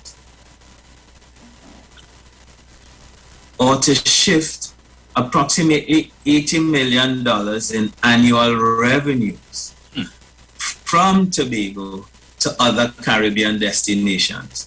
And I want the farmers in Windward, Tobago to put that into context. Think about all the produce that you could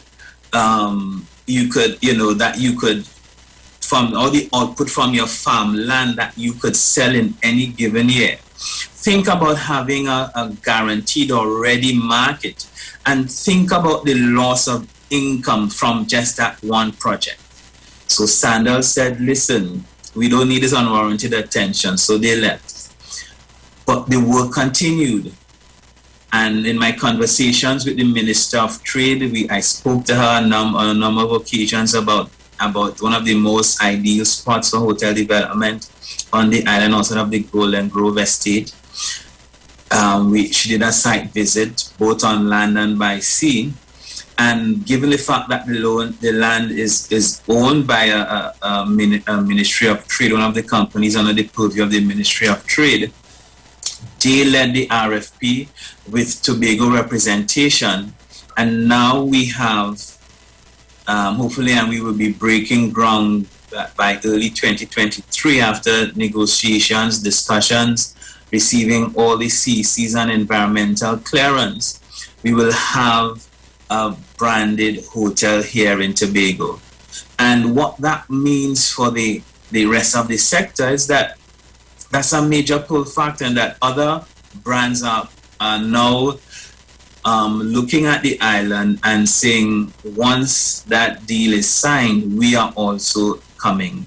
And what it means in terms of economic activity for the island, all the farmers, you talk about employment opportunity.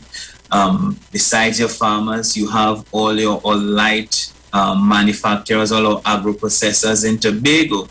But as well, nationally, all our producers, all our manufacturers in Trinidad who are doing robust business up and down the region, they will also have a ready market closer to home without having to face all the challenges of an export market. So with that said, and in the context of the whole autonomy issue, Tobagonians will remember the efforts of the opposition to really prevent the advancement of the island and preventing Tobago from being afforded a greater say in its development and having a greater devolution of powers. As you mentioned, the attempts by the opposition to thwart or to retard Tobago's development. In Trinidad, there are many persons in the opposition who are of the view that the expansion of the airport in Tobago is an unnecessary spend at this time, that it is not needed, that you don't have that many tourists coming to Tobago and so on. How important is this new airport in respect of all that you would have told us just now with respect to tourism? We have to look at the airport as a game changer for the island's tourism sector. I have been traveling across the region for some time, and when you compare Tobago's international airports to Grenada, to Barbados, to Jamaica, I mean, it must be a cause of concern for any national, and traveling. Secondly, given the fact that the international tourism sector is very competitive, while we have the natural beauty of sand, and the flora and fauna, and we have an attractive product, if we don't have all the amenities to facilitate and welcome tourists to Tobago, that will serve as a disincentive for visitors coming to the island. And that was one of the concerns noted by all the major airlines, that we don't have a first-class lounge. The airport is too small if 2 or 3 international flights on the ground. Travelers are inconvenienced for a long time. And we have taken note of it. And we are, together with the Minister of Finance, we have embarked on a major project that will not just serve Tobago, but serve Trinidad and Tobago and enhance our tourism product, increase tourist arrivals to the country. And I must remind persons that tourism is a major earner of foreign exchange. And if we are serious about economic diversification, then when you look at both islands, Tobago is best suited to exploit that tourism niche. And in that context, we must make the necessary or the requisite investment in the tourism sector in Tobago to allow us to increase our contribution to national economic activity. So it must not be seen as a waste, but on the contrary, it must be seen as an investment, not just in Tobago for Tobagonians, which we agree, but it must be seen in the context of an investment in national economic activity and for Tobago to play a more meaningful role in national economic diversification. And once we have the tourism sector going, we'll be looking to exploit various niches, health tourism, and education tourism as well, where we'll be seeking to attract an offshore institution as outlined in my previous budget statement, and also looking at health and wellness, where persons can come and experience the clean, green, and serene, and the wellness of Tobago, and breathe in and enjoy some of that natural fresh air that we have, and that could, rehabilitate and get persons back on their feet in the shortest possible time. We have, modern health facility, and with additional support, we can attract international institutions here to partner with us, and we can exploit that niche as well. So together with all the various niches that we have, the nature seekers, the scuba divers, the persons who want to come and experience and tour all our ruins and natural attractions, and one of the oldest rainforests in the natural hemisphere, we'll be also looking to exploit additional niches. Excellent. Mr. Jack, the sea bridge is critical not just for domestic tourism, but also it plays an integral role in respect to the Tobago economy, being able to transport stuff and so on. But there is an argument by not just the UNC, but also the PDP, that the PNM was responsible for the collapse of the sea bridge. But they never talk about the issues of the lack of maintenance that would have taken place with respect to the 2 ferries that we had prior to this administration coming in. So could you speak to that briefly? Another false narrative, another false statement by the opposition and their UNC friends. Because if you own a vehicle and for 5 out of those years you didn't maintain it, and on the 6th year it shuts down, is it that 12-month period that the PNM was in office that is responsible? So if you put it in that context, persons can see, listen, it's an irresponsible statement. Not only that, the UNC had the largest budget in the history of this country, 65 billion TT dollars. They did nothing to service those vessels. They didn't even buy a new vessel for Tobago. And if they so loved, John 3:16 is always my favorite litmus test. When people are talking about love, if you so love, you would give, you would demonstrate. And they have given us nothing. We got no fast ferries. We got no support from them. We got no additional subvention or support besides the bearers 4.03 minimum coming to the Tobago House of Assembly. And when the oil prices were much higher during that 2020-2015 period, the UNC government did nothing for Tobago. They did not give us autonomy. They did not give us the necessary support or financial flexibility to enhance and to roll out a number of government projects, important projects on the island. But on the contrary, they created a parallel unit mirroring the Tobago House of Assembly to undermine the efforts of the Tobago House of Assembly. And I don't want Tobagonians to forget, because what they are hoping is that we would forget their misdeeds during that 2010 to 2015 period. But the people of Tobago voted overwhelmingly in 2010, and they will vote overwhelmingly again in the upcoming elections to remind not just the UNC, the PDP, but the UNC that we have not forgotten. And I must make the point that the sea bridge is not just to facilitate domestic tourism, but the sea bridge should be seen as a national highway facilitating intra-island trade.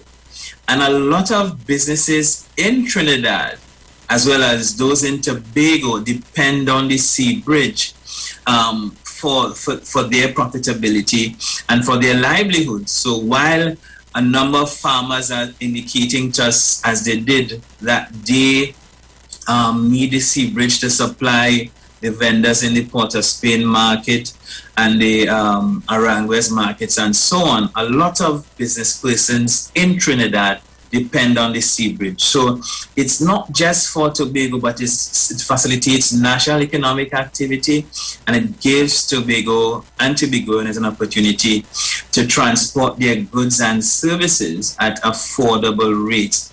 And I must remind persons again that the introduction of the sea bridge was done by the People's National Movement. We made that departure from that 7-hour travel on the panorama. When you come off the boat, as people say, you come from Tobago because you're smelling a diesel. So we enhanced the People's National Movement, enhanced inter-island travel and transportation, and we revolutionized it.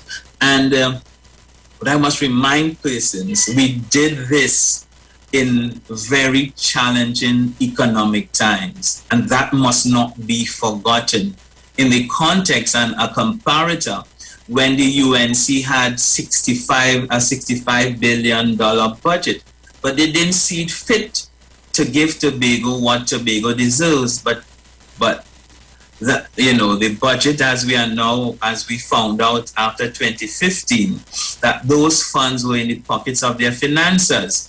And the AG is now working very hard to bring charges against them. So, when you look at the contracts, the legal briefs that were given out, some of the contracts for the construction of the Europe interchange and other, those inflated contracts, and that we are now recovering.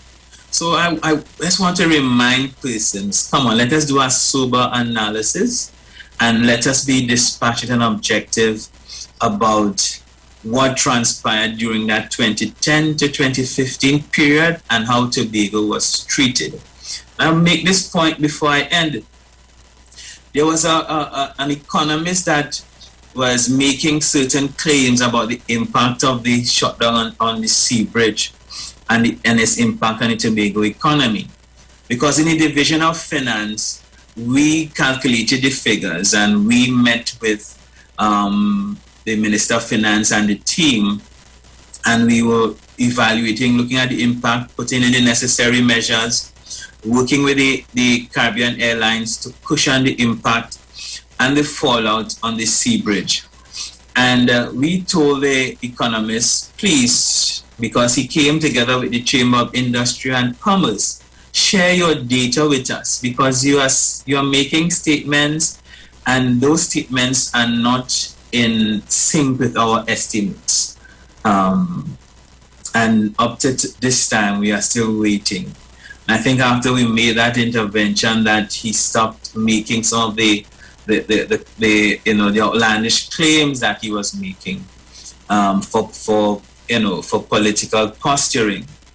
But again, I make the point: if you own a car and for the last 5 years you didn't maintain it, you didn't change the oil, you didn't change spark plugs, you did nothing, and the 6th year that it broke down, you can't blame what happened in year 6 as a reason for when that car stops working. So I want to put that on the table. Nice. So Mr. Jack, we're almost out of time. So let me pose this final question to you. There is a view, well, perhaps one of the most echoed sentiments among persons who support the PDP is that they want a change. The time has come for a change. But I've heard very few of them articulate exactly what that change is and why they feel there is need for that change.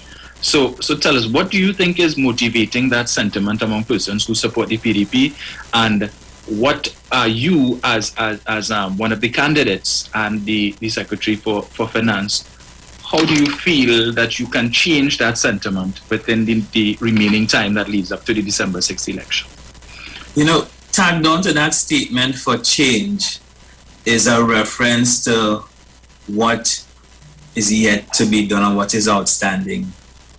And I make the point, as I was chatting with some young people, if I take an exam and I score 90 or 95%, I have passed the exam and the grade that I will be given is an A. And what the PDP, what they are skillful at, is looking at the 5% that was not delivered and magnify it and tell persons we would take care of the 5%, these things that are outstanding. But they refuse to tell persons about the 90 or the 95%. And this is really the basis of their campaign. And tagged on to that is indicating that there is a need for change. And I remember the Honorable MP for Tobago West talk about change. You could have small change, you could have, no change at all. I remember when this country went on that bandwagon of change in 2010 and 2015. And we remember that sorrowful, harrowing period in the history of Trinidad and Tobago. And I want to warn and appeal to all right-thinking Tobagonians. It's the same baseless claim that is being made by partners of the UNC, and for us to be careful.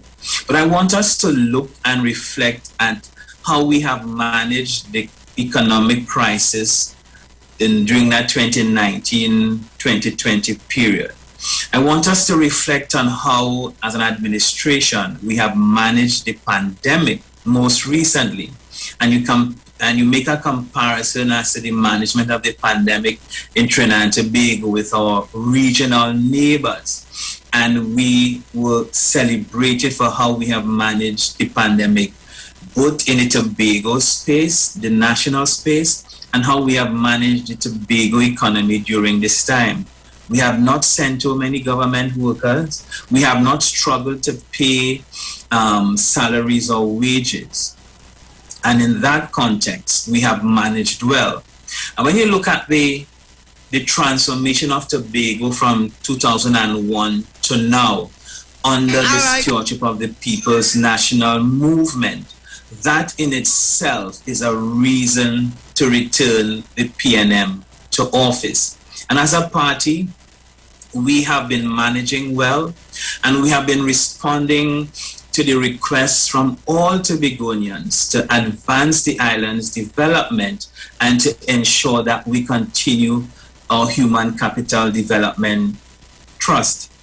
So the question is there a need for change? And if we have managed well, and if you have done very well in your examination, and in terms of the overall management and stewardship of the resources of the island, then the answer is no. The answer is, if you have done well, what is required is a promotion or another term. And that is what I would want to tell every right-thinking Tobagonian. We have a saying, when in Tobago, when you're in good house, bad house does call you. And when you under the loving and caring arms of the People's National Movement, please don't respond to the baseless claims for change, because the question has to be, change for what reason, or change to go under whose management? And if what we have seen over the past 4 years as the leadership of Mr. Watson Duke is any barometer to gauge what kind of leader or what kind of leadership he would provide, as a Tobagonian, that is not the change I am willing to sign up for. We've had Mr. London, we now have Ms. Tracy Davidson Celestine as leader, and as a party, we have provided sober, transparent leadership that the people of Tobago can depend on. And at this time, we are the best option, we are the best vehicle to continue to govern Tobago and to govern Trinidad and Tobago. And together with the People's National Movement in Tobago and the People's National Movement administration in Trinidad, we are stronger together, and Tobago is better when we are together advancing this island's development. You mentioned the fast ferries. We could point a number of projects. The hospital in Roxborough, hospital in Mariah. We now have the international airport, which was not delivered during that 2010 to 2015 period.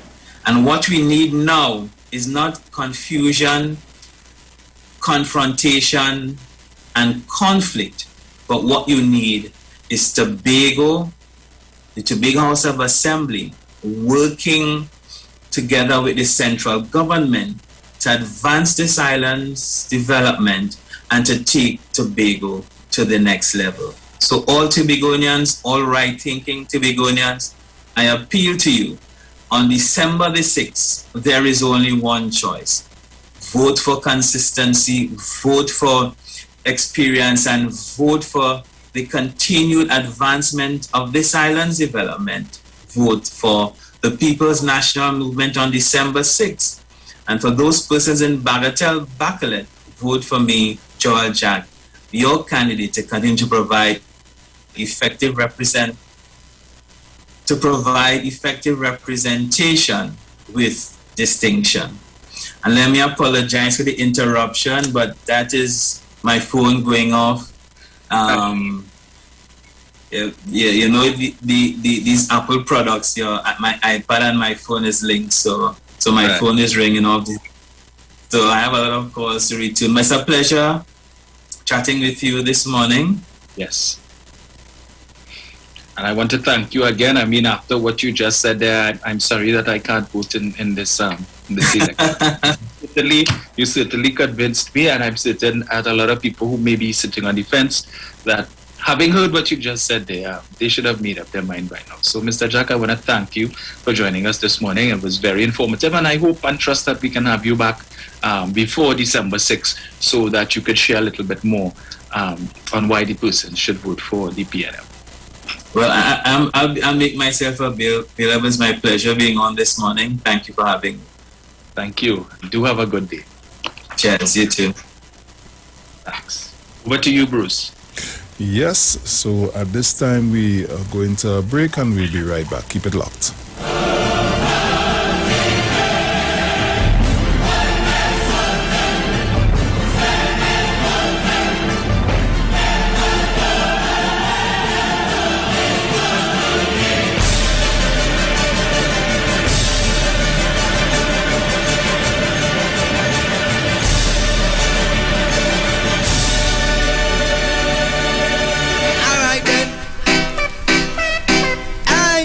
Watch it now. Trouble now. Say that them a bad man, but them not know about it. Not know about it. And say that them a gangster, but them not know about it. Hey, gangster not rob old people. Gangster and petty thief can't pull. Gangster not take things out of people. Gangster never pray evil. You're not bad. To your score blue face, you're not better than Scarface shoes lace. Real bad man not catch no rape case. Real bad man never broke school. Them ask question me answer. So make me tell them who is gangster. Bob Marley, him a gangster. Marcus Garvey, him a gangster. Martin Luther King, him a gangster. Tupac Shakur and Garnet Hill, them a gangster. Abu Bakr is a gangster. So where you take up badness for? Say you a bad man and your mama still a my young. Why you a idiot? Say that them a bad man, but them not know about it. Alliance win. No matter how you try, not every man will like you. Whoa. No matter how you try, them still not gonna fight you. Well, hold on now, make me tell you one thing. Bad mind is a hell of a thing. Them watch your life we live in. But them not see how we work hard. Them not see the struggle every day. Say they wanna, you know the cliche. Why put your business all on display and them not go nowhere. Success talk, better move silent. Bad mind people are pre-violence. And them are pre all your finance. Gonna take everything like pirates. Oh, the Bible say beware them, you know. Wolf in a sheep clothing, them a come to you. A spiritual warfare, you know. Jaja the boss here, you know.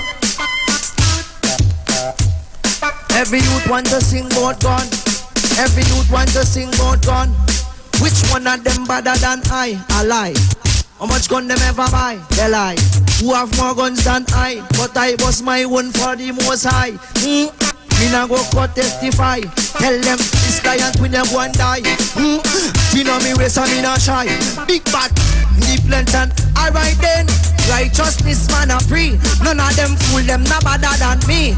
If you think you're bad with your tree, come test the most higher dead image. Alright then. Looking for a safe and relaxed professional massage therapist and nutritionist? Look no further. Nature's Touch with Empress Judy and Associates offers a natural approach to better health.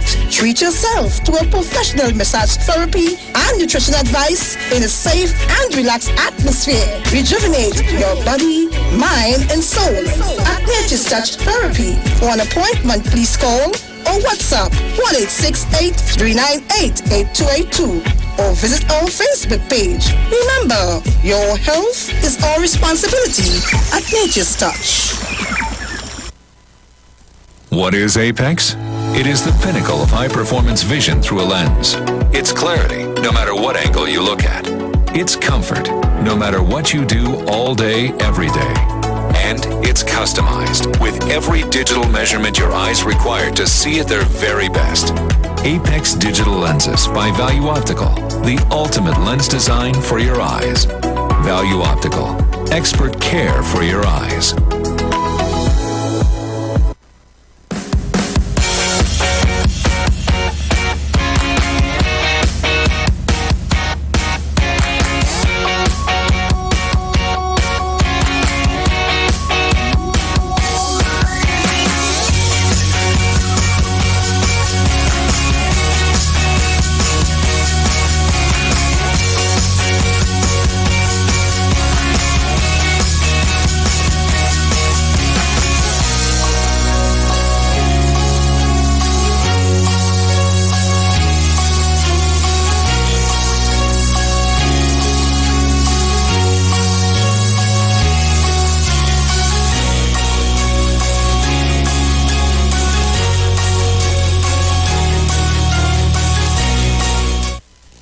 Welcome the Christmas holidays this year with quality and attractive furniture from Stylus Furniture Limited. 2 locations, 51 Rushwood Street, San Fernando, and 101 Crackness Village in Princestown. Select from a wide range of contemporary furniture to enhance your homes. Now open on Sundays from 10 a.m. to 2 p.m. Call today, 652-2542. Season's greetings to all our customers and friends from Stylus Furniture Limited. Stylus Furniture Limited. For this time in you. Hey Sabrina, you going to the Walk for the Cure this year for diabetes? Yeah, but it wouldn't be fast if we ran. Well, running would be better. I did run to the pharmacy and found Glucocare from Himalaya for blood sugar control. That's real amazing. And I say laughter is the best medicine, eh? Yeah, and Himalaya Organic, Bitter Melon and Gymnema are good for blood sugar control and pancreatic support too. Seems Glucocare is a safe, natural choice for controlling diabetes. Himalaya since 1930. Tobago, ready up. Tune in to our council meetings on November 9th, 11th, and 13th. Ready up for the task. On November 9th, we'll be streaming live from Roxborough. On November 11th, we'll be coming to you live from Wim. And on November 13th, we'll be broadcasting live from Patience Hill. All meetings begin at 6 p.m. on all major TV and radio stations, PNM's Facebook, Instagram, and YouTube channel. Hear from the political leader, Tracy Davidson Celestine, and a powerful lineup of speakers. Fear nobody fire, fear nobody energy, a positive energy, and they cannot damage it. Tune in, click, like, and you must share. And on December 6th, take no chance. Protect your future. Vote PNM. Great is the PNM. The Street 919 FM is bringing the Christmas spirit right into your homes, vehicles, and on your mobile phones like never before. Hey, Christmas time with the best Soca Parang mix. Yes, join this exciting segment, Parang Soca Fever, every Friday, Saturday, and Sunday at 9:45 a.m., 12:30 p.m., and 6:45 p.m. until Christmas. This is Christmas, so about Merry Christmas. Right here on your favorite Christmas station, The Street 919 FM. This is Christmas, a sweet Jamaica Christmas. Sponsored by Shandy and Royal Cast. Our culture, our taste. I'm Shumari Hector. Join me every weekday at 5 p.m. to 6 p.m. on Street 91.9 FM, alongside my co-host, the Queen of Talk, Aisha Wells, as we address the many lies being told from those on the other side. We will be talking the truth and debunking the lies. We are on our way to victory.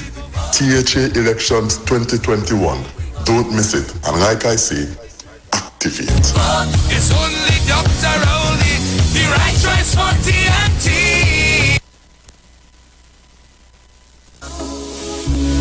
From the studio to the stage, every Friday between 3 to 4 p.m. Right here on the Street 919 FM. Radio you can see. Log on to our Facebook and YouTube so you can see live interviews and performances from some of our very own local superstars. Right here on the Street 919 FM.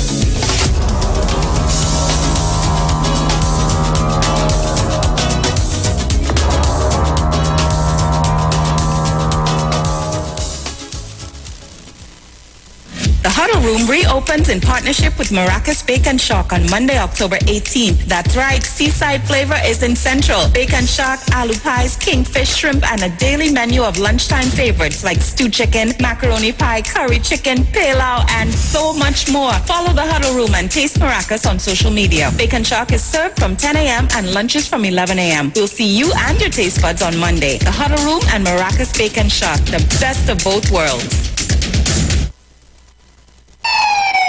Police, good day. Officer Best Price here. Johnny Q Auto Parts Division? Yes, sir. I'm here to investigate an assault on batteries. Excuse me, sir? Is it true? You have batteries selling for $488? Yes. Power Master, Optima, Vata, and Megastar batteries. So I could buy a battery for $488? Yes, sir. For cars, trucks, and boats. Backed and distributed by Massey Automotive. Which part? Right here at Johnny Q Hardware and Auto Parts Division, 15 Arabita Avenue, Woodbrook. And our new Johnny Q Superstore, located at Lowlands Mall, off Claude Noel Highway in Tobago. You could call 63 Tools. Alright, thanks boss.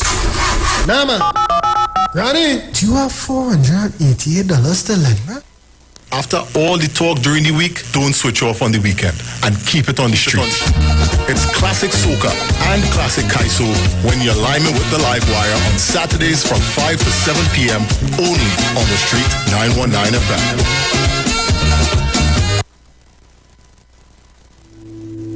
Dr. Livette. Join him right here on your radio every Friday afternoon from 5:05 p.m. to 5:35 p.m. for your dose of the health and wellness in a program that is sure to change your life. Popular for promoting Livette rather than diet, Dr. Livette has transformed a number of lives nationwide and is now live on the street 919 FM every Friday from 5:05 p.m. Tune in and also learn about the U-Juice to build your immunities and promote overall great health. Dr. Livette on the street 919 FM this and every Friday from 5:05 p.m. to 5:35 p.m.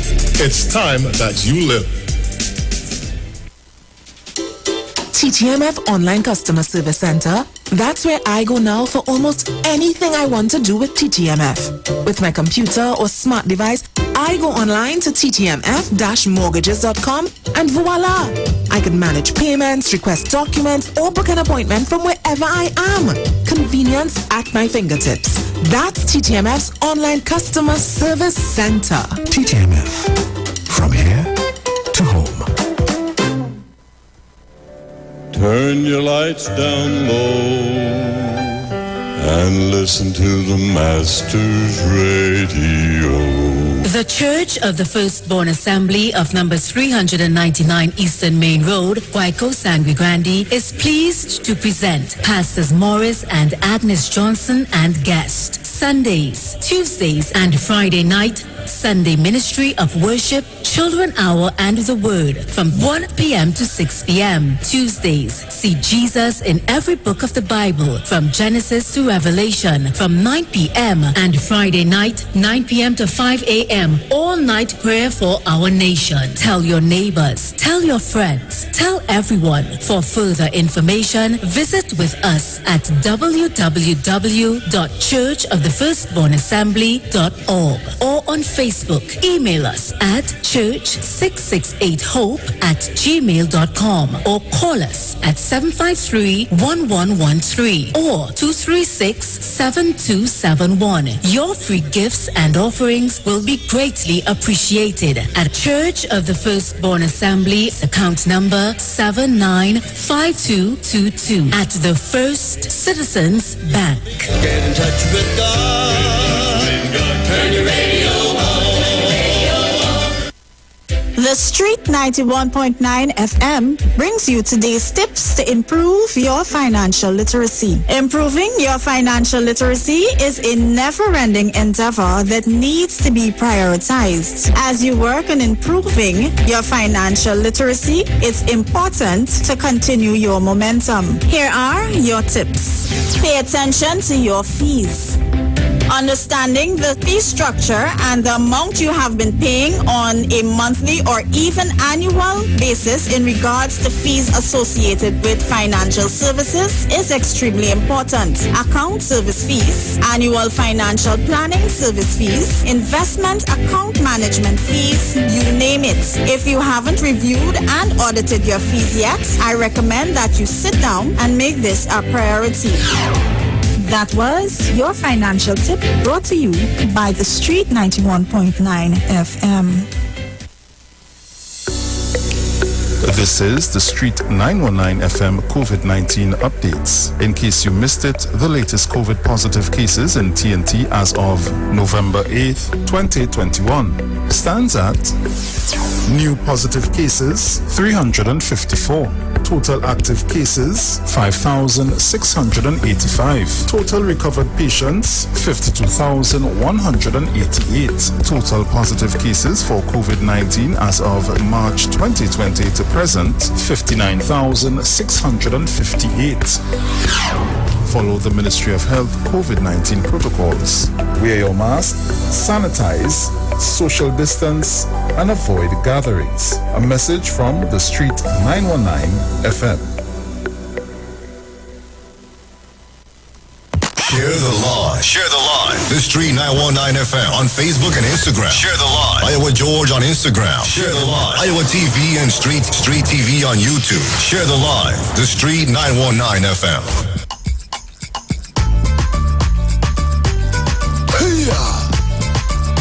But I not scrunter. Like Chris Ross and him one. Alright. Yo, Chris. Hey, Emon, where we going with this Christmas, boy? Well, we start from your country now, boy. We going Tamana. Now we must touch Tamana. And after that, we going Paramin. I never go Paramin yet. Check good, Skitty, okay, Caribbean. Nah, Curtin and the line up already, brother. Okay. I'm glad to see the day Christmas come again. When friends and family come together. It left me so sad when they stayed away. But now things get much, much better. People dancing up, people hugging up, people living up for the Christmas. So welcome back on the inside. Just a bit of information for you. When it comes to power and performance, Karaya's Hard Wine has what you need to go hard. Fortified with Siberian ginseng, Bozi Babande, and honey goatweed, only Karaya's Hard Wine gives you so. So choose Karaya's Hard Wine and remember to sanitize, wear your mask, and practice proper social distancing. Please drink responsibly. Do you know your legal rights? Do you have burning legal questions you always wanted to answer for? Then let's talk legal. Join us right here on the Street 909 FM as we discuss legal information and administration at its finest. Every Monday from 11:15 a.m. to 11:45 a.m. and Thursdays from 10:05 a.m. to 10:35 a.m. as we discuss matters pertaining to you. Let's Talk Legal is brought to you by D.L. Daniel and Associates, legal administrative firm. Let's Talk Legal, democratizing law. Right here on the Street 909 FM every Monday from 11:15 a.m. and Thursday from 10:05 a.m. D.L. Daniel and Associates, located on Taylor Street, Woodbrook, and our opening hours are from 9 a.m. to 5 p.m. The Huddle Room is now open in collaboration with Maracas Bacon Shark. That's right, Seaside Flavors is in Central. Bacon Shark, aloo pies, kingfish, shrimps, and daily menu of lunchtime favorites like stewed chicken, macaroni pie, curry chicken, pilau, and so much more. Follow the Huddle Room and taste Maracas on social media. Bacon Shark is served from 10 a.m. and lunches from 11 a.m. See you and your taste buds at the Huddle Room and Maracas Bacon Shark, the best of both worlds. Also call 488-BAKE or 75-SHARK in the Port of Spain area. Welcome to Christmas holidays this year with quality and attractive furniture from Stylus Furniture Limited. Our two locations, 51 Rushwood Street, San Fernando, and 101 Cragnish Village in Princestown. Select from a wide range of contemporary furniture to enhance your homes. Now open on Sundays from 10 a.m. to 2 p.m. Call 652-2542. Season's greetings to all our customers and friends from Stylus Furniture Limited. Stylus Furniture Limited, for the style in you. There's something for everyone at Lowlands Mall Tobago, where you and your entire family can enjoy a safe and superior shopping experience. All of your favorite stores, service outlets, and of course the food court outlets are open and ready for your visit. The food court outlet takeaway is still available, or you can dine in with a valid vaccination card. All COVID-19 protocols continue to be in place for the safety of all visitors to the mall. And remember, no mask, no entry. Visit Tobago's #1 family destination today, Lowlands Mall Tobago, with comfortable air-conditioned shopping and lots of secure parking. Tell your friends and family Lowlands Mall Tobago is open and ready for your visit. Value Optical wishes to advise the public that all 13 branches will now be open full-time to provide expert eye care services to you. All of our regular services are now available for your safety. We continue to practice the established health and safety protocols, and we recommend that you make an appointment for all testing services. please call us at 225-4865 or toll free 800-2020 for all inquiries on opening hours, eye testing availability, and how we can assist your eye care needs. Value Optical, caring for your eyes. For all your hardware, building materials, auto parts, small tool rentals, pets and pet supplies, gravel and sand, don't forget Power Master, Optima, Vata and Megastar batteries starting from $488, and it's all at Johnny Q, number 15 Arpita Avenue, Woodbrook, and our new Johnny Q Superstore in Lowlands, Montego off Claude Noel Highway. Just call 632s. So yes, guys, Dominic, we are back on the inside. Yes, sir. Yes, my friend. Yeah, so. Are your business no, let's still move about Mr. Jack. Yes. Yeah, but hopefully he will come back before the election so we can pose those additional questions to him, such as whether or not the THA has the financial latitude to facilitate one, Mr. Duke's ex gratia payment promise, which is expected to be in the vicinity of about 20 million. And then he has also promised $10 million per district. So at 15 districts, that's 150 million, plus 20 million for his ex gratia payments, 170 million. Where is that money coming from? Because the last budget would have been approved by the parliament, and the THA would have submitted their own budget and would have made certain requests. There would have been scrutiny of these budgeted expenditures by the THA. Nowhere in those approvals in the Standing Finance Committee was there any allocations for ex gratia payments and $10 million constituents district fund. You would think that somebody who is vying possibly to become the next THA finance secretary would know these things. But then again, when you feel that the THA is the PSA and you could do whatever it is that you want, take money from wherever, spend it however you want, and not be accountable to anybody, the individual will do well to take note that the THA is not the PSA. You are not God as you are, or some people treat you in the PSA, right? And you are subject, the THA is subject to the Auditor General, as he very well knows. So when he's making all of these promises about money for this and he will do that, just remember, these things were not approved by the Parliament and monies have to be found somewhere. This $10 million district fund, how is that going to be administered? Who is going to be responsible for that? Is it that he's going to give $10 million to each assemblyman? How is it going to be spent? What is the criteria for determining where this money is going to go to, what projects is going to be spent on? And see, you could pie in the sky, you could throw things out there and fool people. But when you don't get down to the granular details into these promises, right? Remember the UNC had that? They promised the $10 million constituency fund, which was supposed to cost $410 million, and then it was roundly and soundly thrown out by the economists and so on, and they abandoned it. Yeah, so Mr. Do come back with that again, but if Tobagonians want to buy into that, well, so be it. We shall wait and see. Yes, indeed. You can open the lights, Bruce. So guys, you can call us at 342-0081, 466-5391. Those are the numbers to call. Caller, good morning. Good morning, Vicky. Morning. And good morning to Dominic. Morning. Who's that, sir? Right. Angelas, I find your radio kind of loud this morning. Okay. No. It's good? Yeah, a little better now. Alright. So you know it's a target, so this is to my boy. This is to my boy, Massachusetts.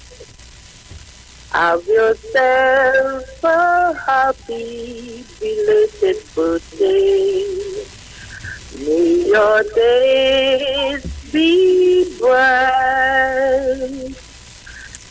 From now on, your problems will be out of sight.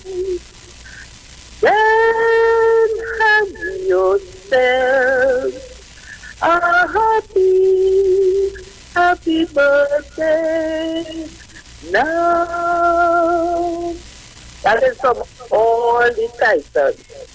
Because you know that is one of our brothers, eh? No. Yes. He's one of our titans now.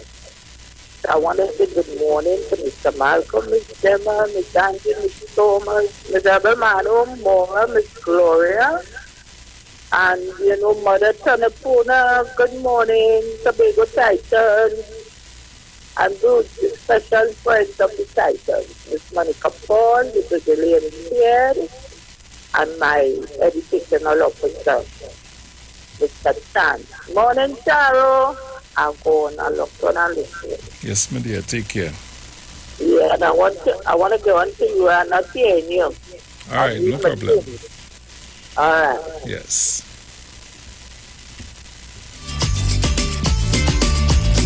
So, guys, you can call us up 342-081-466-5391. Those are the numbers to call. Call me up. You know what's going on with you. Know that you're okay. Caller, good morning. Hello, morning. Morning. Yeah, calling. On the radio there? Yes, you are, sir. Yeah, morning. Mm-hmm. Yeah, me already studying what in Uganda promises, you know. You understand? But I'm going to still be voting for the PDP. Regardless of what. Okay. Yeah, straight. No problem. So the lines are open, guys. You can call me up. Dominic, don't say nothing. Right. I see that all over your face. Caller, good morning. Good morning. Morning. Yes, you know what you want people to take the torch off of the PSA money. The PSA money, so doing these things, so we will stop talking about the PSA money, but we're still talking about it. PSA wants the money. True. Right? And don't worry, they say that Tobago didn't do anything. They did a lot of things in Tobago for the 21 years. And who anything because they're blind. Okay? Yes. All right. But I'll be voting for them all the way. Nice. Okay. Caller, good morning. Good morning, Mr. Bruce and Mr. Dominic. Hi, morning. You're sounding very soft. Morning. Very soft. Hello, good morning, Mr. Bruce and Mr. Dominic. Are you all hearing me now? Yes. Morning. Much better. Much better. Okay, so I just want to say good morning, a very good morning to you guys, so that you guys are going good. Thank you. I just want to let you all know that keep up with good work, keep the light burning, don't ever fail, and ever give up, not ever fail, you know? Yeah, but just continue what you all are doing. And this is a really visually impaired person. I just want to say good morning to all the listeners, all the callers, 1285, and all my other people, Angie, Brenda, Mr. Derek Pierre, all the visually impaired people. You guys are doing stuff at this time, but be safe. As I said again, Mr. Bruce, and to all the Titans and all the listeners and callers, you guys just keep doing what we have to do to be able to, stay afloat, because there's a lot of opposition, a lot of obstacles, but let's keep the safe people and keep on believing what is right and what is just and what is fair, and let's continue doing that. Thanks very much. Thank you very much. Caller, good morning. Hello, President. Good morning, sir. Morning. Right. Did you hear the station? Yes, it is. Right. Good. Let me stop. That morning to the masses there. That guy who just talked and said, don't matter what he voting PDP, he had good. You say what's going on in PSC? You have so much a case before the court. Let me say, prevent you win the election, and you come and get convicted. How we look on the international world? And you say no matter what, you vote in PDP? Something wrong with us. Our next question I want to ask Tobago, what had Dr. Keith Rowley do to all you for you to hate him like that? What makes you Rowley do all you? I have been campaigning that kind of activists on the road. And I don't ask people that very set question. You know some of them, they can't answer. They don't know what you do for wicked. One of them tell me they don't like him at all because he said the harbor there is a duck pond. And that is why he hates Dr. Rowley like that. He not saying Dr. Rowley come the kind of development not take place in Tobago. But we want to stop that. Kamala come when Kamala was in Tobago, when she get it 12-0, she broke wrong the airport, put galvanized right down just to hoodwink with to say well something happening. And not one thing happening. Dr. Rowley come in power under with his administration, pay off all them people for their house and land and still get them land to build house plus money. Now the airport could go ahead. He promised you a marina for years, now years. He's a little boy, I'm 58 years old. Since I was a little boy, I hear them talking about this hospital in Roxborough. Roxborough get your hospital. Look so long they wanted a police station, they get it in Roxborough. Look so long they wanted an administrative building in Roxborough, they have it. Look so long they wanted a proper playing field, they have this stadium. Look so long they wanted the fire service to be upgraded. When you watch it fire, you believe that I don't know what they hate all so they were hating because they're doing something good for us. When he came in power, he had no ferry. In 2-3 months time, the ferry they break down. And he's stepping personally and say, hey, what happened? I forget new ferry. Up to get 2-3 new ferry, 3 new ferry. To help my God, to Uncle Rowley. So because you do good, why they hate you so? PDP people and them, listen now. If got all your daughter or all your sister in which you have assault like that, will you all have supported him? Or you have no morality at all. All people tell you, show me your friends, and I will tell you who you are. And if you are associated with Watson Duke associated with the UNC, show me your friends, and I will tell you who you are. All of them before the court, they have something in common. And it has a lot of support. Come on, Tobago. Let me check with yourself internationally. How we gonna look internationally if he lost a case and been convicted? He's 10 and 12 and strokes. He will be getting checked to people. Are you understanding, mate? Have a nice day, Mr. Dominic especially. Mr. Bruce? Oui. We respect you better. I can't understand what's going on. Bye-bye. Thank you. Go to the head of the class, that man has the makings of a titan, Bruce. Yes, of course. You see how we rattle up all the things that the PNM did and stuff. But before I take the next one, let me just make this point quickly, right? The gentleman who called and he said, he don't care about the promises that Watson Duke make, but he voting for PDP. And I would have raised this question with Mr. Jack, the issue that people are saying they want change and so on. But people are not articulating why they're voting for the PDP. And tell them, well, okay, I expect that we're going to see a difference, we're going to see improvement in Tobago because the PDP will do X, Y, and Z. So it says to me that the impetus for voting for the PDP has nothing to do with what the PDP can offer. It's just some issue that they have with the PNM, right? But I would remind people, Tobagonians have always been held to a higher standard to trainees, right? They've been seen as persons of integrity and so on. The 3 members of the executive of the PDP, which is Watson Duke, Farley Augustine, and Faith B. Israel. As I've said before, they have no executive. The PDPC party have no. They have no constitution, no executive, no chairman, no vice chairman.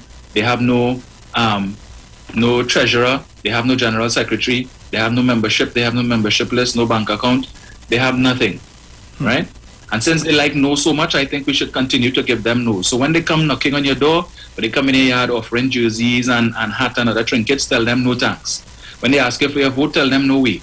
When it is that you go to the election on December 6th, when you go to the polls, right, give them no votes, ensure that they get no seats, and after December 6th, the PDP will be no more. But I am saying this, that these 3 people, just about 2 years ago, lied to you, right? When the question was asked where the money came from to launch the PDP at Magdalena, the 500,000 that was spent, all 3 members of the executive lied to you and told you that it was from contributions from the membership. Farley and Faith tell us about the one cocoa, this full basket, and that they collected money from the membership. Mr. Duke earlier on this year proved and showed the 2 of them, all 3 of them, to be liars, because he too, remember, told us that membership money earlier this year in one of his Facebook rants, when his ego got the better of him. Remember what he said? Then he confessed that the 500,000 was the money he took from PSA, right? If he was so convinced that this transaction was above board and there was nothing wrong with it, why did he lie in the first place? Why didn't he just come out and say to you all, this money was from my money that I took from the PSA for my pension, right? Since if it was all good. And why then did Faith and Farley, both of whom knowing that the PDP have no bank account, they had no fundraiser, and they weren't collecting money for the people, come and lie to you all and told you that it was one cocoa. If they will lie in small things, they will lie in big things. We are telling you, right? Be warned. If they can lie about something like that and they have never apologized about it, and you are telling me that these are the people that you want to govern the THA for the next 4 years, to manage billions of dollars, who will lie to you about 500,000. Well, if that is the case, the next time your child do something and they come and lie to you, don't beat them. Don't punish them. Give them a pat on the back, say well done, and reward them for lies. Because that's what you're doing by supporting Watson Duke, Farley, and Faith B. Israel. Right? Rewarding them for proving to be liars. Okay? I just wanted to put that on the table. Caller, good morning. Bruce. Good morning. Good morning to you. You will have to do much better than that, because when you call the 4-6 line, that is cell phone. I use on my cell phone to call you, and remember it's a plan. So my money just going down the channel. I'm not using the Digicel. You understand me, Bruce? You will have to do much better than that. Because look at how long you have me rolling, Bruce. I mean, this is money I'm paying for. You understand me, to get through to you all. You'll have to do much better than that, Bruce. And this is the reason why I don't take calls and put them on hold. So let me put that out there right now. Okay, Dominic? Yes. This is the reason why. So it have people just be calling Sharon and telling Sharon that they can't get through. Yes. They don't know what's going on. When Bruce and Dominic want, they can't get through. And this is the reason why I do not take calls and put anybody on hold. For that what just happened there. So it will never happen again. Right? It will never happen again. Guarantee that. Caller, good morning. Hello? Morning. Good morning to you, Bruce. Hey, Kingsley. And good morning. Yes, and good morning to you, Dominic. Bruce, don't let them get effects. Morning. That's negative. Don't let them get effects, right? Everybody have their way, others operate on the program and take the calls. If they find it still on long, they can hang up the phone and go away. Why stay on the line and to make them kind of confusion and back and trying to make you look bad, Bruce. But I move on from that. What I called in the call to talk about this morning, because you know I don't mess with pain and business, right? And Dominic could interview, very good. But I am seeing a movement starting in this country. And I am disappointed about that movement. Because, yes, I have to speak about it whole week. Because, and I've exposed him this morning here. Because when the Prime Minister invite certain Muslim people to the Prime Minister residence, that Muslim man was not invited. And he went up there. And he was embarrassed and get sent back. So I believe this man is holding grudge because he didn't get to go in the Prime Minister residence, because the Prime Minister had the whole meeting with the Muslims and them Baka and all them went up there, and that man who fight for ISIS people to come back in our country didn't get the invitation to go in. He who are around the place today lying to this country saying that no mandatory vaccine save our children. Who say mandatory? Who forcing children in this country to take vaccine? Nobody. Who say mandatory? The place is opening back up. Today, it is your risk. It is your risk to go and do what you want and end up in ICU. It It is up to you. I know I fully dose. And I'm being more careful now of I'm fully dose. But there's more bigger problems today to save our children. Because I see a video with school girls going in school and giving lap dance. So he not marching for that to save our children. Children picking up guns and knife and put it in his school bag and going to school. He don't want to march to save our children for that. He's lying. His agenda is to be in parliament because we see a man walk with a coffin over this country by the name of Stephen Kiddies and end up in parliament. Open some kind of group and then he was a minister in this country. So we are seeing the same pattern, the same with this candlelight vision or movement. It was to pull the page to get over 20,000 followers to be back in the politics again and watch young girls that have been killed over this country. Where is the candlelight movement? It was only for one person alone. Why are we doing our children this? I want to tell that Muslim man, stop it. He believe in God. Stop going around and spreading false information, saying that people are forcing children to take the job in this country. Stop it. You have a grief. I was exposed it because your grief is that you couldn't get to go in. The Prime Minister and say you hate doctor. Since after that, you on a campaign trail to destroy this country. Because I do not know if you love ISIS one this country. I ask him questions. I do not know because this country peaceful. And you up and down the road with a handful of miserable people, I call them. And you know something? Look, children getting killed every day. Young boys, people who need Muslim faith, warring against Muslims. You as a Muslim leader, as an elderly, why ain't say save the Muslim children? Why ain't come around and go in the hotspot so-called Muslim community and stop the crime? I want to tell you this morning, stop it.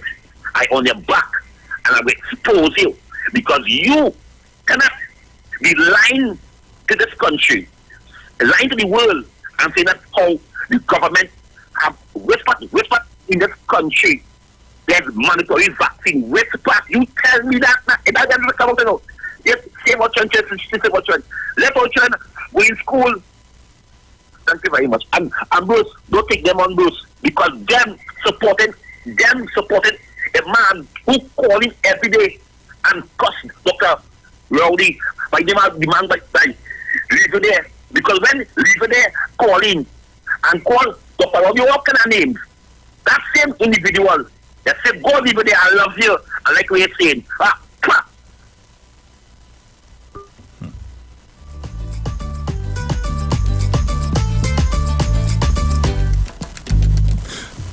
Caller, good morning.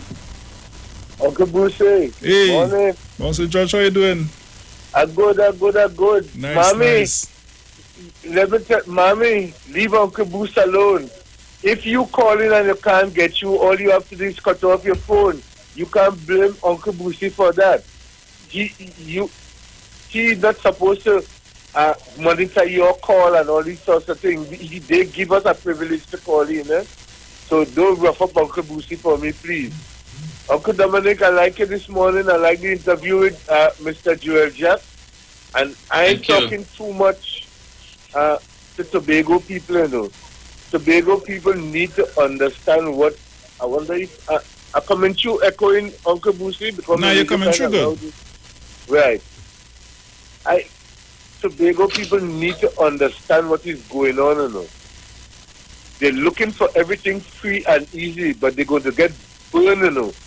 And I said the same thing, and I agree with Uncle Dominic, right?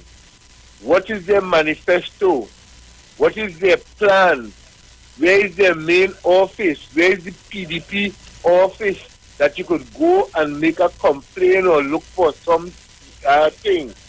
Nothing of this sort is in Tobago. They are just driving around and telling people foolishness that they will give $10 million and give this one $1,000 before Christmas and all sorts of foolishness. right? The same promises they are making to people, even bigger promises. They are saying that the PNM giving people food card and giving them money. I don't know anything about PNM giving no money. Maybe the food card thing is something is in the air and are wrong, whatever. I don't know. Because everybody have their own strategies of getting to people to get them to vote for them. But they are saying the same thing to the people that they go give them this, they go do this, they go do that. And the only reason why they want change in Tobago is because they want to get it free. That's all. Nobody don't want to work for anything here. Early morning work, you go to work for 4 o'clock, and by the time 5:30, 6 o'clock, you're home again. That's what they want. But I don't know what to say. I am just waiting until the election and see what's going to happen. Mr. Regis, let me call out to you. My phone updates itself and remove your name from a number, and I don't know your number. If you listen, Mr. Regis, call me, and I'll be able to call you back because I'll get your number. Please, sir, do that for me. Uncle Brucey and Uncle Dominic, you all have a blessed day. Auntie Sharon, Tobago, listen up and do the right thing on the sick. The PNF is the way out. Yeah, man.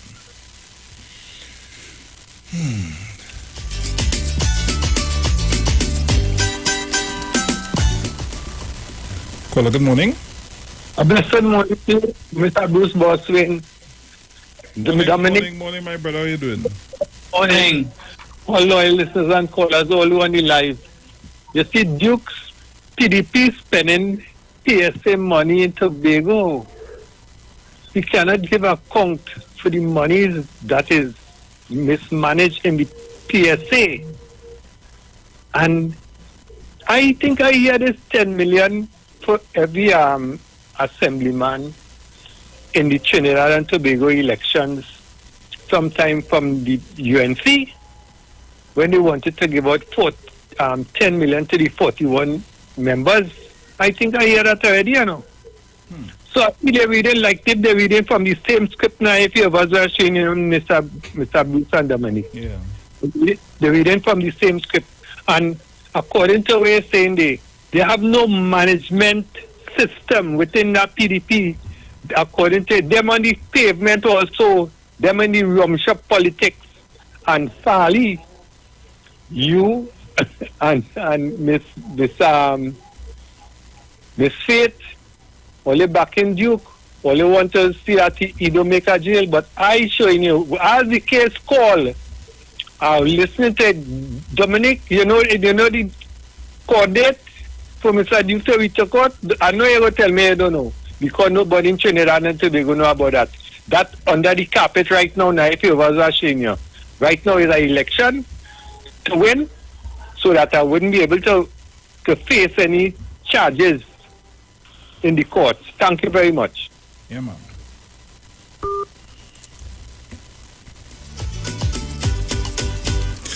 Caller, good morning. Hello, good morning. Brucey, morning, brother. Morning. Dominic, good morning. Morning, Trinidad and Tobago. Bruce, I tried not to call in this morning, but boy, you don't know why I'm vexed.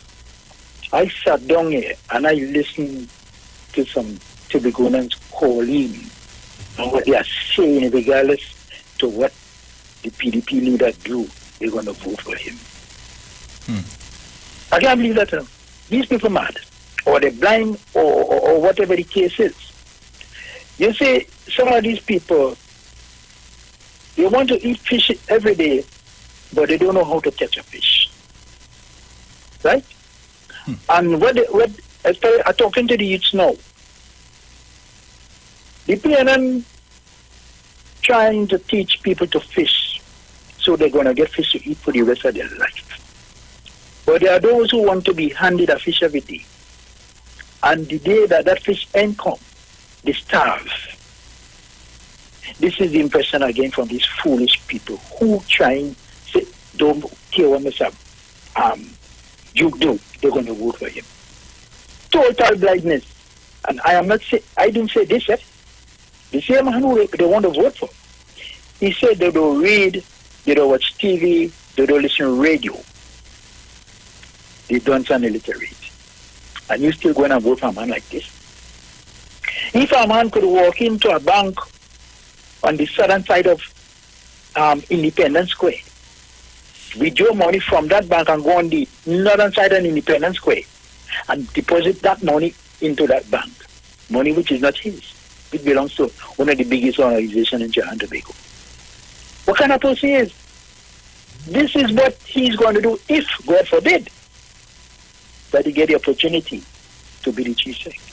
He's going to run the House of Assembly like a little parlor.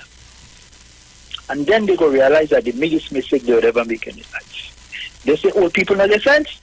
It's the young people and them not get no sense at all. It seems like we may have to split their head and put sense into their head, you know. But by if you split their head, they're going to die. So they wouldn't live to get that kind of sense.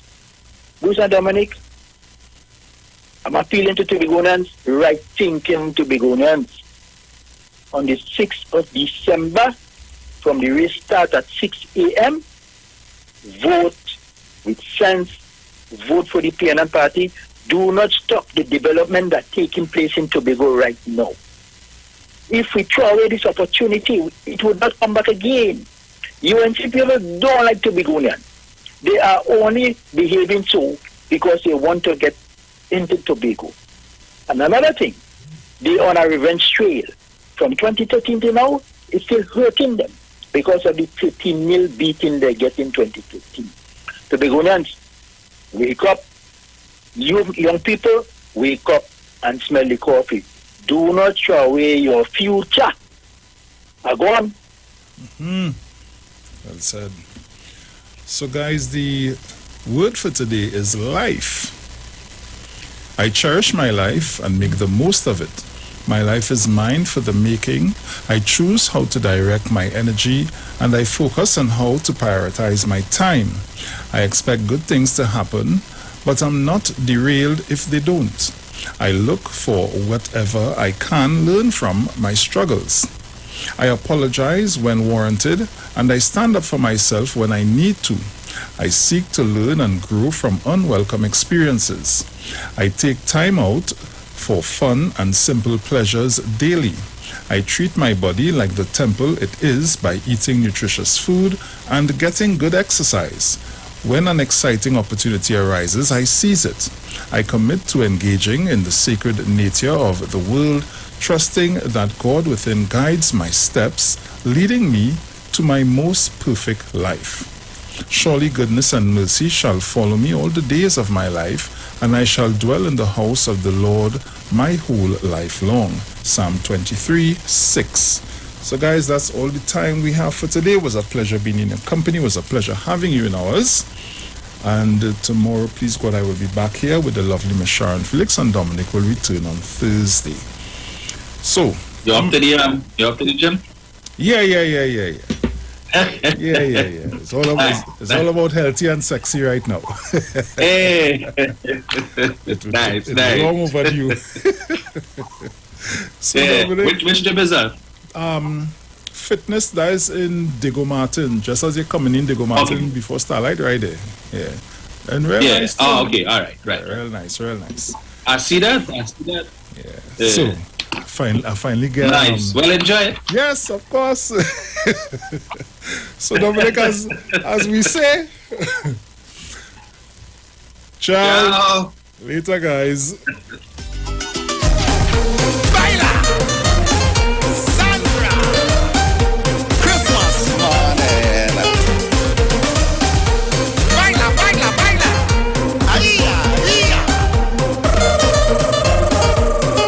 Sandra, sugar.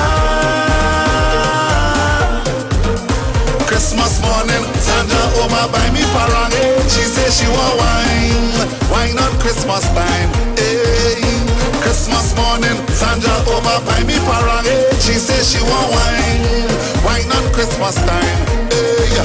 Sorry, she don't want that. Rum, she don't want that.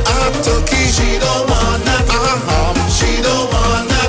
Pastel, she don't want none. She don't want that. She say, give me the wine, Christmas time. Give me the wine, so I give she the wine. I give she the wine.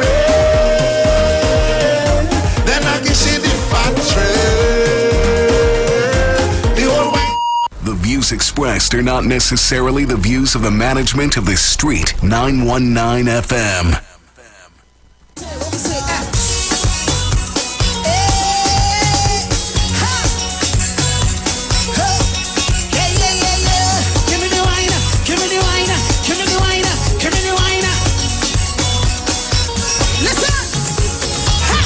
Got me wanting more. All I know, and when you touch my soul, all I